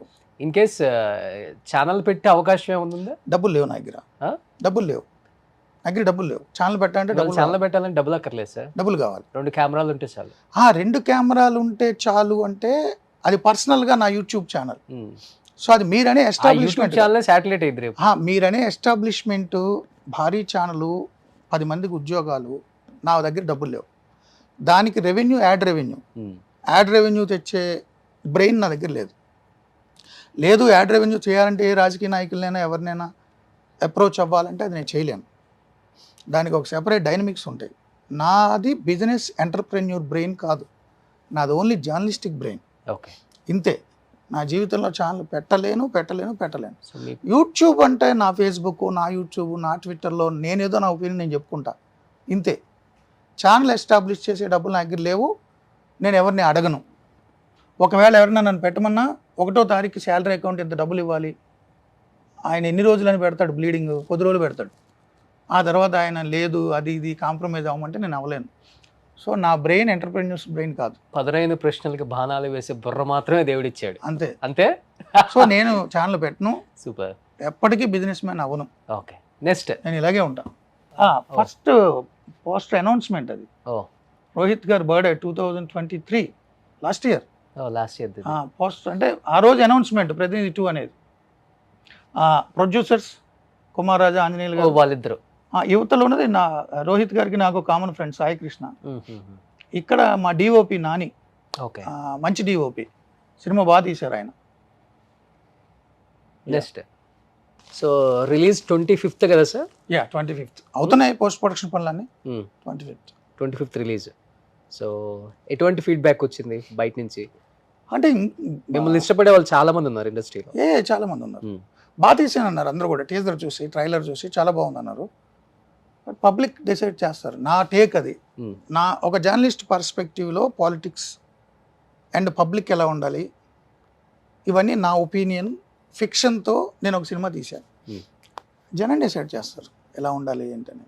ఓకే సార్, మీరు ఒక లైవ్ డిబేట్ పెట్టారు అంటే ఇండస్ట్రీకి సంబంధించి కావచ్చు, పొలిటికల్గా కావచ్చు, వాళ్ళ లైఫ్ లాంగ్ గుర్తుపెట్టుకునే విధంగా ఉంటుంది కదా? ఉండొచ్చు. అంటే కక్ష కట్టి చేస్తారనేది కొంతమంది ఉంటుంది, లేదు ఇంటెన్షన్గా ఏది చేయను, వాస్తవాలు సేకరించి ఇష్యూ బేస్డ్ వాస్తవాలు సేకరించే చేస్తారు. నాకు వ్యక్తిగతంగా ఎవరి మీద కక్ష ఉండదండి. ఎందుకంటే బిగ్ బాస్ కౌశల్ది ఒకటి నాకు బాగా గుర్తు. 20 సంవత్సరాల నుంచి కట్టుకున్న కోటని 20 నిమిషాల్లో కూల్ చేసావు అని చెప్పేసి అతను మీద ఒక స్టేట్మెంట్ కూడా అతను బాధపడ్డారు. యాక్చువల్లీ బిగ్ బాస్ షో టైంకి ఆయన కౌశల్ ఆర్మీ అని ఒకటి ఉండేది. అవును, ఆయన బిగ్ బాస్ షోలో హౌస్లో ఉన్నంతకాలం ఆయన ఆ షోలో భాగంగా ఫుడ్ తినకపోతే జైల్లో పెడితే జనం కూడా ఫుడ్ తింటలేదని వాళ్ళు జైల్లో బంధించుకున్నట్టుగా వాళ్ళు కూడా బాధపడుతూ ఆయనకు ఒక ఫ్యాన్ బేస్ ఆర్మీ లాగా తయారైంది, Kaushal army. So Bigg Boss win అవ్వడానికి అది చాలా ఉపయోగపడింది. బిగ్ బాస్ విన్ అయిన తర్వాత కూడా అదొక ఆర్మీ అని ఒక సోషల్ మీడియాలో ఇంకెవరైనా ఆయన క్వశ్చన్ చేసినా లేదా బిగ్ బాస్ హౌస్లో ఆయన పోటీదారులైనా వాళ్ళని పర్సనల్గా కూడా వెంటాడి వేధించి ట్రోల్ చేసి ఇక ఒక రకమైన మోనోపలి, ఒక ప్రైవేట్ ఆర్మీ లాగా సోషల్ మీడియాలో డిజిటల్ ఆర్మీ లాగా తయారయ్యి ఆయన్ని ఎవరు క్వశ్చన్ చేసినా ఇబ్బంది పెట్టేసే స్థాయిలో చేసేస్తున్నప్పుడు బిగ్ బాస్ హౌస్లో లేదా మా టీవీ ఎండమాల్ వీళ్ళు ఏమైనా ఇన్ఫ్లుయెన్స్ గురవ్వచ్చు, కానీ ఒక కామన్ మ్యాన్గానే ఇన్ఫ్లుయెన్స్ గురవును. సో జెన్యూన్ ప్లే ఆడారు, ఆయన విన్ అయ్యారు, కంగ్రాచులేషన్స్. బట్ ఆయన ఆర్మీ పేరుతో ఉన్నటువంటి ఒక ఫ్యాన్ బేస్ ఫేక్ అంటారు. ఫేక్ అని నేను అన్నాను. ఒక డిజిటల్ ఆర్మీ లాగా తయారై ఇంకెవరిని పడితే వాళ్ళని బ్లాక్మెయిల్ చేసి వాళ్ళని ట్రోల్ చేసి వాళ్ళని వేధించేస్తాను ఆయనతో పాటు పోటీ పడిన వాళ్ళని అంటే నాకు నచ్చలేదు. నేను అందుకే రీసెర్చ్ చేశా, ఆయన అభినందించా. ఆయన కొన్ని చెప్పారు, ఏమని ప్రైమ్ మినిస్టర్ ఆఫీస్ నుంచి ఫోన్ వచ్చింది నాకు అన్నారు, దాన్ని ఓన్ చేసేసుకున్నారు. నేను స్టడీ చేశా, రైట్ టు ఇన్ఫర్మేషన్ ప్రకారం అడిగాను, సేకరించాను సమాచారం. పిఎంఓ ఆయనకు ఫోన్ చేయలేదు. నేను అదే లైవ్లో అడిగా, లేదు నాకు పిఎంఓ నుంచి ఫోన్ చేశారు, సో అండ్ సో నెంబర్ చూసుకొని కావాలంటే అన్నారు. ఆ నెంబర్ నేను లైవ్లో కలిపి మాట్లాడాను ఆయనతో, ఏంటి మీరు పిఎంఓలో పనిచేస్తారు, హూ ఆర్ యూ అని. లేదండి నేను పిఎంఓలో ఉన్న వాళ్ళతో సంబంధాలు ఉన్నాయి నాకు అని తెలుగు అతనే. అతను జేడీ శీలం గారి దగ్గర కొంతకాలం పనిచేసేవాడు, నాకు తెలుసు. పిఎంఓ చేశారని ఎందుకు చెప్పుకుంటారు మీరు? పిఎంఓ చేశారని చెప్పుకోకూడదు కదా, ప్రైమ్ మినిస్టర్ చేశారని చెప్పుకోకూడదు కదా. ఓకే, అది నేను లైవ్లో అడిగా. నాకు కౌశల్ మీద కక్ష ఎందుకు ఉంటుంది? 20 సంవత్సరాల కష్టం 20 నిమిషాల్లో నాశనం చేసావు కదరా అంటే తమ్నేల్ అలా పెట్టారో లేదా ఆయన అన్నారో నాకు తెలియదు, కానీ ఆయన 20 సంవత్సరాల కష్టం ఏంటి, 20 నిమిషాలు నేనే నాశనం చేశా. ఆయన పిఎంఓ ఫోన్ చేశారన్నారు, లేదు అని నేను ప్రూవ్ చేశా. తర్వాత ఇంకోటి ఏదో ఉంది, గిన్నీస్ రికార్డ్ సంథింగ్, ఆయనకు వచ్చిన ఫోన్ కాల్స్ గిన్నీస్ రికార్డ్ ఆ స్థాయిలో వచ్చినాయి అన్నారు. ఎన్ని కాల్స్ వచ్చాయి చెప్పమని అడిగాను, నేను చెప్పలేదు. గిన్నీస్ రికార్డ్ ఏంటో కూడా నేను చూశాను. ఏంటి కాల్స్ ఏంటి, గిన్నీస్ రికార్డ్ ఏంటి కాదు, ఇంకోటి ఏదో అలాగా రాంగ్ క్లైమ్ 3 క్లైమ్స్ చేసుకున్నారు ఆయన. 3 క్లైమ్స్ కాదు అని నేను చెప్పాను.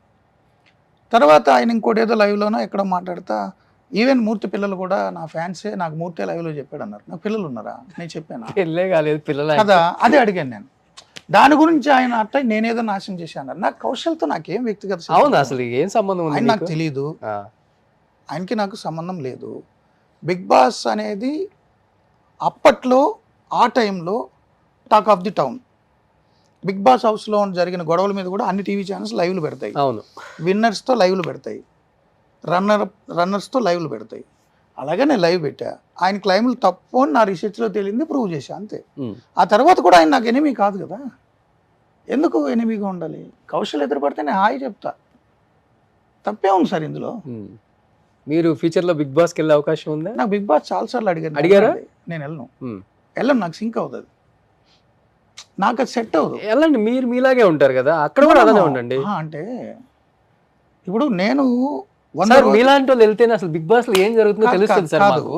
100 రోజుల పాటు నన్ను నేను బంధించుకోవడానికి మీ చెప్పు చేతుల్లో నేను ఉండడానికి నా లైఫ్ని మీకు రాసిస్తాను అనడం నాకు ఇష్టం ఉండదు. నేను హక్కుల ఉద్యమం నుంచి వచ్చినోడిని, బాలల హక్కులు, మానవ హక్కులు, పౌర హక్కులు ఇవన్నీ తెలుసున్న వ్యక్తిని. సో నాకుగా నేను 100 రోజులు నా జీవితాన్ని మీకు రాసిచ్చేస్తాను. మీరు జైల్లో పెట్టినా, మీరు తిండి పెట్టినా పెట్టకపోయినా, మీరు ఒకటే గుడ్ డేస్కి 10 మంది తినమని చెప్పినా, లేదా బాత్రూమ్లు కమోడ్ కడగలేదేంటో అని చెప్పి మీరు ప్రతి శుక్రవారం శనివారం వచ్చి ఆదివారం వచ్చి నన్ను తిడతానన్నా, నేను సంతకం పెట్టి అలా ఉండను అంటున్నా. నా స్వేచ్ఛని ఒకళ్ళు హరించలేరు సార్. 100 రోజులు నా స్వేచ్ఛను హరించేసి నేను సంతకం పెట్టి మీకు ఎందుకు ఇస్తా? ఓకే, నాకేం పని లేదా? నా పర్సెప్షన్ చెప్తున్నా. బట్ బిగ్ బాస్ వెళ్ళిన వాళ్ళు అందరూ ఆలోచన ఏంటంటే, ఎస్ బిగ్ బాస్ అనేది పెద్ద ప్లాట్ఫామ్, కొన్ని లక్షల మందికి మన ఫిలాసఫీ రీచ్ అవ్వచ్చు, మన ఆలోచనలు చెప్పచ్చు. సో అదొక గేమ్ బాగుంటుంది ఎంటర్టైన్, అది వాళ్ళ ఆలోచన. నాకు బిగ్ బాస్ హౌస్కి వెళ్ళే వాళ్ళతో విభేదాలు లేవు. ఓకే, నా ఫ్రెండ్స్ చాలామంది వెళ్ళారు. సన్నీ అంతకుముందు విన్నర్, వాడు నా ఫ్రెండ్ కదా, మేము ఇద్దరు కలిసి పనిచేసాం. ఏబిఎన్లో మేము ఇద్దరు కలిసి పనిచేసాం. సన్నీ ఈజ్ మై ఫ్రెండ్, నా కొలీగ్ అతను. సో చాలామంది ఉన్నారు నా ఫ్రెండ్స్. కత్తి మహేష్ నాకు ఫ్రెండ్, బాబు గోగినేని గారు నాకు బాగా తెలుసు. బిగ్ బాస్ హౌస్లోకి వెళ్ళిన వాళ్ళు అంటే నాకు ఇష్టమే. ఫస్ట్ విన్నర్ శివ బాలాజీ నాకు ఫ్రెండ్. సో ఆయన బిగ్ బాస్ని నేరుగా నా స్టూడియోకి వచ్చారు, ఫస్ట్ ఇంటర్వ్యూ నాకే ఇచ్చారు ఎక్కడికి వెళ్ళకుండా. ఈసారి బిగ్ బాస్కి ప్లాన్ చేస్తున్నారంట మిమ్మల్ని, ఆర్జీవి గారిని. అంటే బిగ్ బాస్ నాకు ఇష్టం. అంటే బిగ్ బాస్లో వెళ్ళి 100 రోజులు నన్ను నేను బంధించుకోవడానికి, నా జీవితం స్టీరింగ్ ఎవరికో ఇవ్వడానికి. శని ఆదివారాలు నాగార్జున గారు వచ్చి అందరూ ఆయన రాగానే లేచి నుంచుని, ఎవరో పక్కన ఉన్న వాళ్ళు వీడు ఎక్కువ తినేసాడు, వీడు తక్కువ తినేసాడు, వీడు తొడవలేదు అంటే సార్ అని సారీ చెప్పి నథింగ్ నాకు నచ్చదు. ఇది నా అభిప్రాయం మాత్రం అంటున్నా, అందరినీ నేను అంటలా. నా మెంటాలిటీకి సూట్ అవ్వదు కాబట్టి నన్ను అడిగారు, నేను రానని చెప్పాను. ఇప్పుడు దాకా మా మూర్తి గారే ఉన్నారు, ఇప్పుడు ఆర్జీవి గారు వచ్చారు. ఆర్జీవి గారు నాకు బాగా తెలుసు, అదే మంచి ఫ్రెండ్స్ కదా ఇద్దరు. అంతే, పర్సనల్గా నాకు బాగా ఇష్టం, ఆయనకు కూడా నేను ఇష్టం. ఏం నేర్చుకున్నారు ఆయన దగ్గర నుంచి? మీ దగ్గర నుంచి ఆయన ఏం నేర్చుకున్నారు? అట్లా ఏముండదు, అట్లే ఉండదు, ఒకళ్ళ నుంచి ఒకళ్ళు ఏం నేర్చుకుంటాం, బట్ చూస్తాం, అబ్జర్వ్ చేస్తాం, ఏదైనా మంచి పాయింట్ ఉంటే తీసుకుంటాం. ఆర్జీవి గారనే కాదు, ఇప్పుడు నాతో పనిచేసే నా జూనియర్ కొలీగ్ అయినా, ఆఫీస్ అసిస్టెంట్ అయినా, హెల్పర్ అయినా, అతనిలో కూడా కొన్ని మంచి లక్షణాలు అంటూ నేర్చుకోవచ్చు. సో అది పర్టికులర్గా ఒక పర్సన్ ఇది నేర్చుకుందామని ఏమి ఉండదు. నాకు సూట్ అవ్వదు రోషన్ సార్ బిగ్ బాస్కి నేను సూట్ అవ్వను. ఎందుకంటే అంత డిసిప్లిన్డ్గా, మళ్ళీ గొడవలు పడుతూ, మళ్ళీ డిసిప్లిన్డ్గా ఉంటూ, ఎవ్రీ వీక్ మన క్యారెక్టర్ని ఒకళ్ళు జడ్జ్ చేసేసి, ఎవ్రీ మినిట్ మన మీద ఎవరో ఒకరు పోర్ట్రే చేసి చాలు కదా. ఇప్పుడు రోజు మన మీద జరుగుతున్న ట్రోలింగ్ చాలదా? డైరెక్ట్గా వెళ్ళి ఒకరితో ఎందుకు తిట్లు తినాలి ఫిజికల్గా? అంటే మూర్తి గారు మీకు కోపం ఎక్కువ, లేకపోతే చాలా పేషెన్స్ ఉన్న వ్యక్తి, ఎలా? షార్ట్ టెంపరా? షార్ట్ టెంపర్ ఉండదు నాకు అస్సలకి, చాలా ఓపిక. ఓకే, చాలా ఓపిక. పర్సనల్గా నాతో క్లోజ్గా ఉండే వాళ్ళని అడిగితే మీకు తెలుస్తుంది, నేను చాలా పేషెంట్గా ఉంటా, చాలా దురుపుకి వెళ్ళిపోతా ఎవరేమన్నా. నాకు తెలుసులే కానీ మీకు తెలుసు కదా, అస్సలు కోపం రాదు నాకు. అంటే నా వృత్తి వేరు. సొసైటీ కన్సర్న్తో నేను షోస్ చేసినప్పుడు, సోషల్ కాజ్ గురించి నేను మాట్లాడుతున్నప్పుడు, దాన్ని విభేదిస్తూ అది వాళ్ళ హక్కుగా మాట్లాడే రాజకీయ నాయకులైనా ఇక ఎవరైనా కానీ మాట్లాడితే నేను దాన్ని కౌంటర్ చేస్తా, అది నా వృత్తి. ఓకే, బట్ నా పర్సనల్ లైఫ్లో నేను అంత దూర్వాసుల్లో ఉంటాను, మూర్ఖుడుగా ఉంటాను, దుర్మార్గుడు అని ఎవరు అనరు. ఆ పరిస్థితి లేదు. ఎందుకంటే ఇప్పుడు జర్నలిస్టులు కామన్ అంటే మీరు అన్నట్లుగానే ఒక ఛానల్ నుంచి ఒక ఛానల్కి మారుతుంటాం.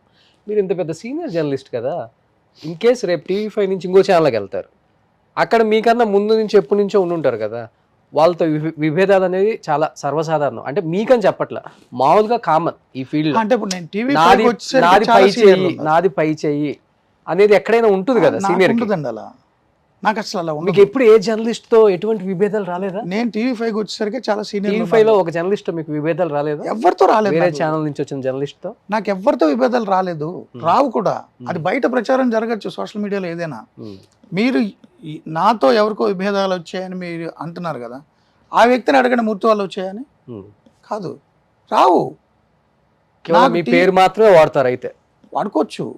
ఎవరెవరో ఏందో చెప్తే నాకు తెలియదండి. నేను పనిచేసిన 5 ఛానల్స్లో ఎవరితో విభేదాలు పడను. ఎందుకంటే నేనేంటనేది 9 గంటలకు టీవీలో చూస్తే తెలుస్తుంది. నా పని ఏంటనేది, నా పని ఏంటి, నేను ఎలా పని చేస్తాను అనేది మేనేజ్మెంట్కి తెలుసు, నాకు తెలుస్తుంది. నేను ఎవరితో ఎందుకు గొడవ పడాలి? ఒకళ్ళ వల్ల నాకు ఇన్సెక్యూరిటీ లేదు, నా వల్ల ఒకరికి ఇన్సెక్యూరిటీ ఉండదు. అది నా పాలసీ డే 1 నుంచి కూడా. నాకు అసలు అలా వేరే వాళ్ళ లైఫ్లోకి అసలు అవసరం లేదు. వేలు పెట్టరు. నేను ఒకళ్ళ లైఫ్లో వేలు పెట్టను, నా లైఫ్లో ఎవరు వేలు పెట్టరు. పెట్టాలని చూస్తే అంటే నాకు ఇప్పుడు బయట మీరు చెప్తున్నారు కదా, దుర్మార్గుడు, దుష్టుడు, అలా చేస్తాడు, ఇలా చేస్తాడు, కోపిష్టి, ఎవరు తెగిస్తారు? ఆ ఇమేజ్ ఉంది కదా, కాబట్టి ఎవరు తెగించరు. ఆ సందర్భం రాలేదు, లేకపోయినా ఇమేజ్ వచ్చిందంట, ఉంది కదా. అది నేను తెచ్చిపెట్టుకున్నది కాదు, ఓకే, అది వచ్చింది. నిజమే, వీడు ఇలాంటివాడేమో నా దేవుడికి ఎవడు రాడు. ఓకే, యాక్చువల్గా వచ్చినా నేను పక్క వెళ్ళిపోతా. ఇప్పుడు ఇది సీక్రెట్, ఇక రేపటి నుంచి అందరూ నా జీవితంలోకి వస్తారేమో. ఇప్పటివరకు ఆ సందర్భం రాలేదు సార్. నేను ఎవరి లైఫ్లోకి వెళ్ళను, ఎవరి ఉద్యోగంలో నేను ఇబ్బంది పెట్టను. డైరెక్ట్గా మేనేజ్మెంట్తో నాకు.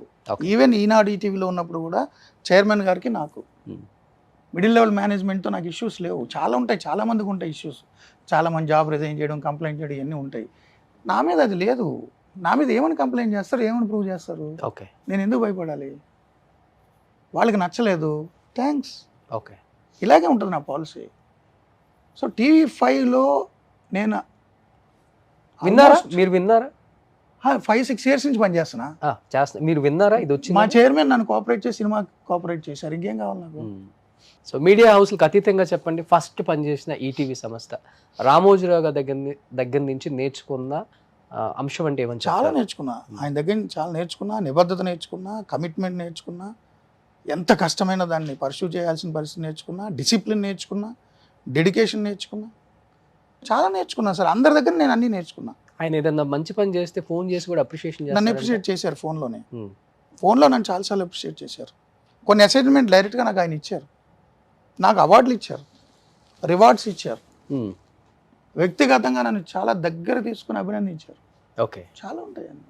సో ABN ఆంధ్రజ్యోతి ఆర్కే గారితో 10 ఏళ్ళు ఉన్నా. పర్సనల్గా నాకు చాలా అటాచ్మెంట్, ఆయనకి నేనంటే చాలా ఇష్టం. అసలు పిచ్చోడు, నువ్వు పైసా కూడబెట్టుకోలేదు, ఫ్యూచర్లో ఎలా ఉంటావు, ఇల్లు ఉందా లేదా నీకంటే లేదన్నా, పిచ్చోడ్లాగా ఉన్నావు నువ్వు అని ఒక బిల్డర్ని పిలిచి ఆయనే ఇతనికి ఒక ఫ్లాట్ ఇయ్యి, ఎంత అవుతుంది, ఇతనికి వచ్చే జీతం ఎంత, బ్యాంక్ లోన్ ఎంత వస్తుంది, బ్యాంకర్ని పిలిచి బ్యాంక్ లోన్ అరేంజ్ చేసి EMI కట్టుకునేలాగా అక్కడ ఫ్లాట్ తీసుకోమని ఆ బిల్డర్ని పిలిపించి అరేంజ్ చేసింది ఆర్కే గారు. ఓకే, అంటే డబ్బులు నేను ఇచ్చాను, EMI కట్టుకుంటున్నాను, బట్ ఒక ఫాదర్లీ టోన్తో ఏదో కంపు ఉండాలి కదా, నీ బతుకు నువ్వు అక్కడ ఏడవాలి కదా.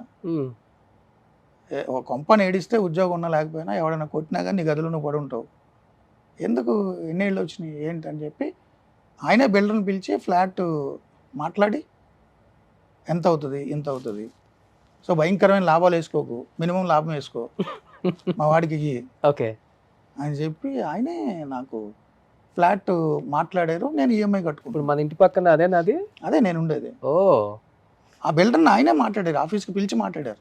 ఓకే, బిల్డర్ని మాట్లాడి ఫ్లాట్ ఎంత, ఎన్ని గజాలు, ఎంతకి ఇస్తున్నావు, ఎంత లాభం వేసుకుంటున్నావు, మా వాడికి ఎక్కువ లాభం వేసుకోకుండా ఎంతకి ఇవ్వగలవు అని మాట్లాడి రిజిస్ట్రేషన్కి ఎంత అవుద్దని అడిగారు. ఎంతో చెప్పారు. రిజిస్ట్రేషన్ డబ్బులు ఆయన ఇచ్చారు.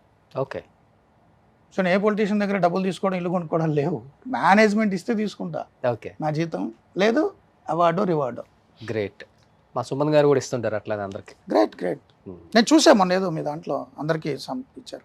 గ్రేట్ మేనేజ్మెంట్, అలా ఉండాలి. సో ఎన్టీవీ చౌదరి గారు బాగున్నారు. ఆయనతో ఛానల్ లాంచింగ్ ముందు నన్ను పిలిచారు. ఓకే. నేను ఈటీవీలో కంఫర్ట్గా ఉన్నా, కామన్ ఫ్రెండ్ ద్వారా పిలిపించారు. ఛానల్ పెట్టాలని అనుకుంటున్నా అన్నారు. ఛానల్ ఆలోచన చెప్పారు, ఎలా ఉండాలి ఏంటి డిజైన్ చేసాం. ఆ కేబీఆర్ పార్క్లో రోజు రాత్రి 1 గంట వరకు నడిచేవాళ్ళం. సో అప్పటి వరకు ఉన్న ఈ టీవీ9 కాదని మనం ఎందుకు చూడాలి? విశ్వసనీయత, వేగం, కాంబినేషన్ ఏం చేయాలి, అన్నీ లైవ్ ఇవ్వాలి, ప్రతి క్షణం ప్రత్యక్ష ప్రసారం, ఇన్ని ఓబీవీఎన్లకు ఉండాలి, డైనమిక్ జర్నలిజం ఉండాలి, రిపోర్టింగ్ నెట్వర్క్ ఇలా ఉండాలి, స్టాఫ్ ఇలా ఉండాలి, ఈ ప్రోగ్రామింగ్ అన్నీ డిస్కస్ చేసాం చాలా కాలం. నాతో బాగుంటారు. సో ఆయనతో నాకేం ఇష్యూస్ బయటికి వచ్చిన అన్ని ఛానల్స్ వాళ్ళు కూడా ఇప్పటికి టచ్ లోనే ఉంటారు, బాగుంటారు. నాతో ఏదన్నా మంచి పని చేస్తే అప్రిషియేషన్ చేస్తారు, బాగుంటారు. నాతో ఎవరికి ఇష్యూస్ లేవు. నేను వేరే కారణాలతో బయటకు వచ్చిన వాళ్ళతో గొడవపడి రాను. టీవీ5 అంటే మూర్తి అంటే టీవీ5 తిరగలేదు. చాలా కంఫర్ట్గా ఉన్నా. చైర్మన్ గారు నన్ను చాలా చాలా చాలా ప్రేమగా చూసుకున్నారు. ఎవడైనా ఒక ప్రైమ్ టైం హోస్ట్ సినిమాలు చేసుకుంటా అంటే ఒప్పుకుంటారా? ఒప్పుకోరు. ఆయన దగ్గరుండి లాంచ్ చేయించారు, అన్ని రకాలకు సపోర్ట్ చేశారు, సినిమా చేయమన్నారు, కోఆపరేట్ చేస్తున్నారు, చాలా సహకారం చేస్తున్నారు. సో 25th రిలీజ్ కాబట్టి ఏమన్నా మెసేజ్ ఇస్తున్నారా, లేకపోతే ప్రజలకి ఈ సినిమా ద్వారా? మెసేజ్ ఏం లేదు. మంచి సినిమా, గుడ్ ఎంటర్టైన్మెంట్. అండర్ కరెంట్గా ప్రజల బాధ్యతలు ఏంటి, ఓటు విలువ ఏంటి, ఎలక్టరేట్ ఎలా రెస్పాండ్ అవ్వాలి, సో పొలిటీషియన్స్ కానీ పొలిటికల్ సిస్టమ్ కానీ పార్టీస్ కానీ ఎట్లుంటాయి, ఓకే, సో ఓటు వేయకపోతే జరిగే నీకు నష్టం ఏంటనేది అండర్ కరెంట్గా ఉంటుంది.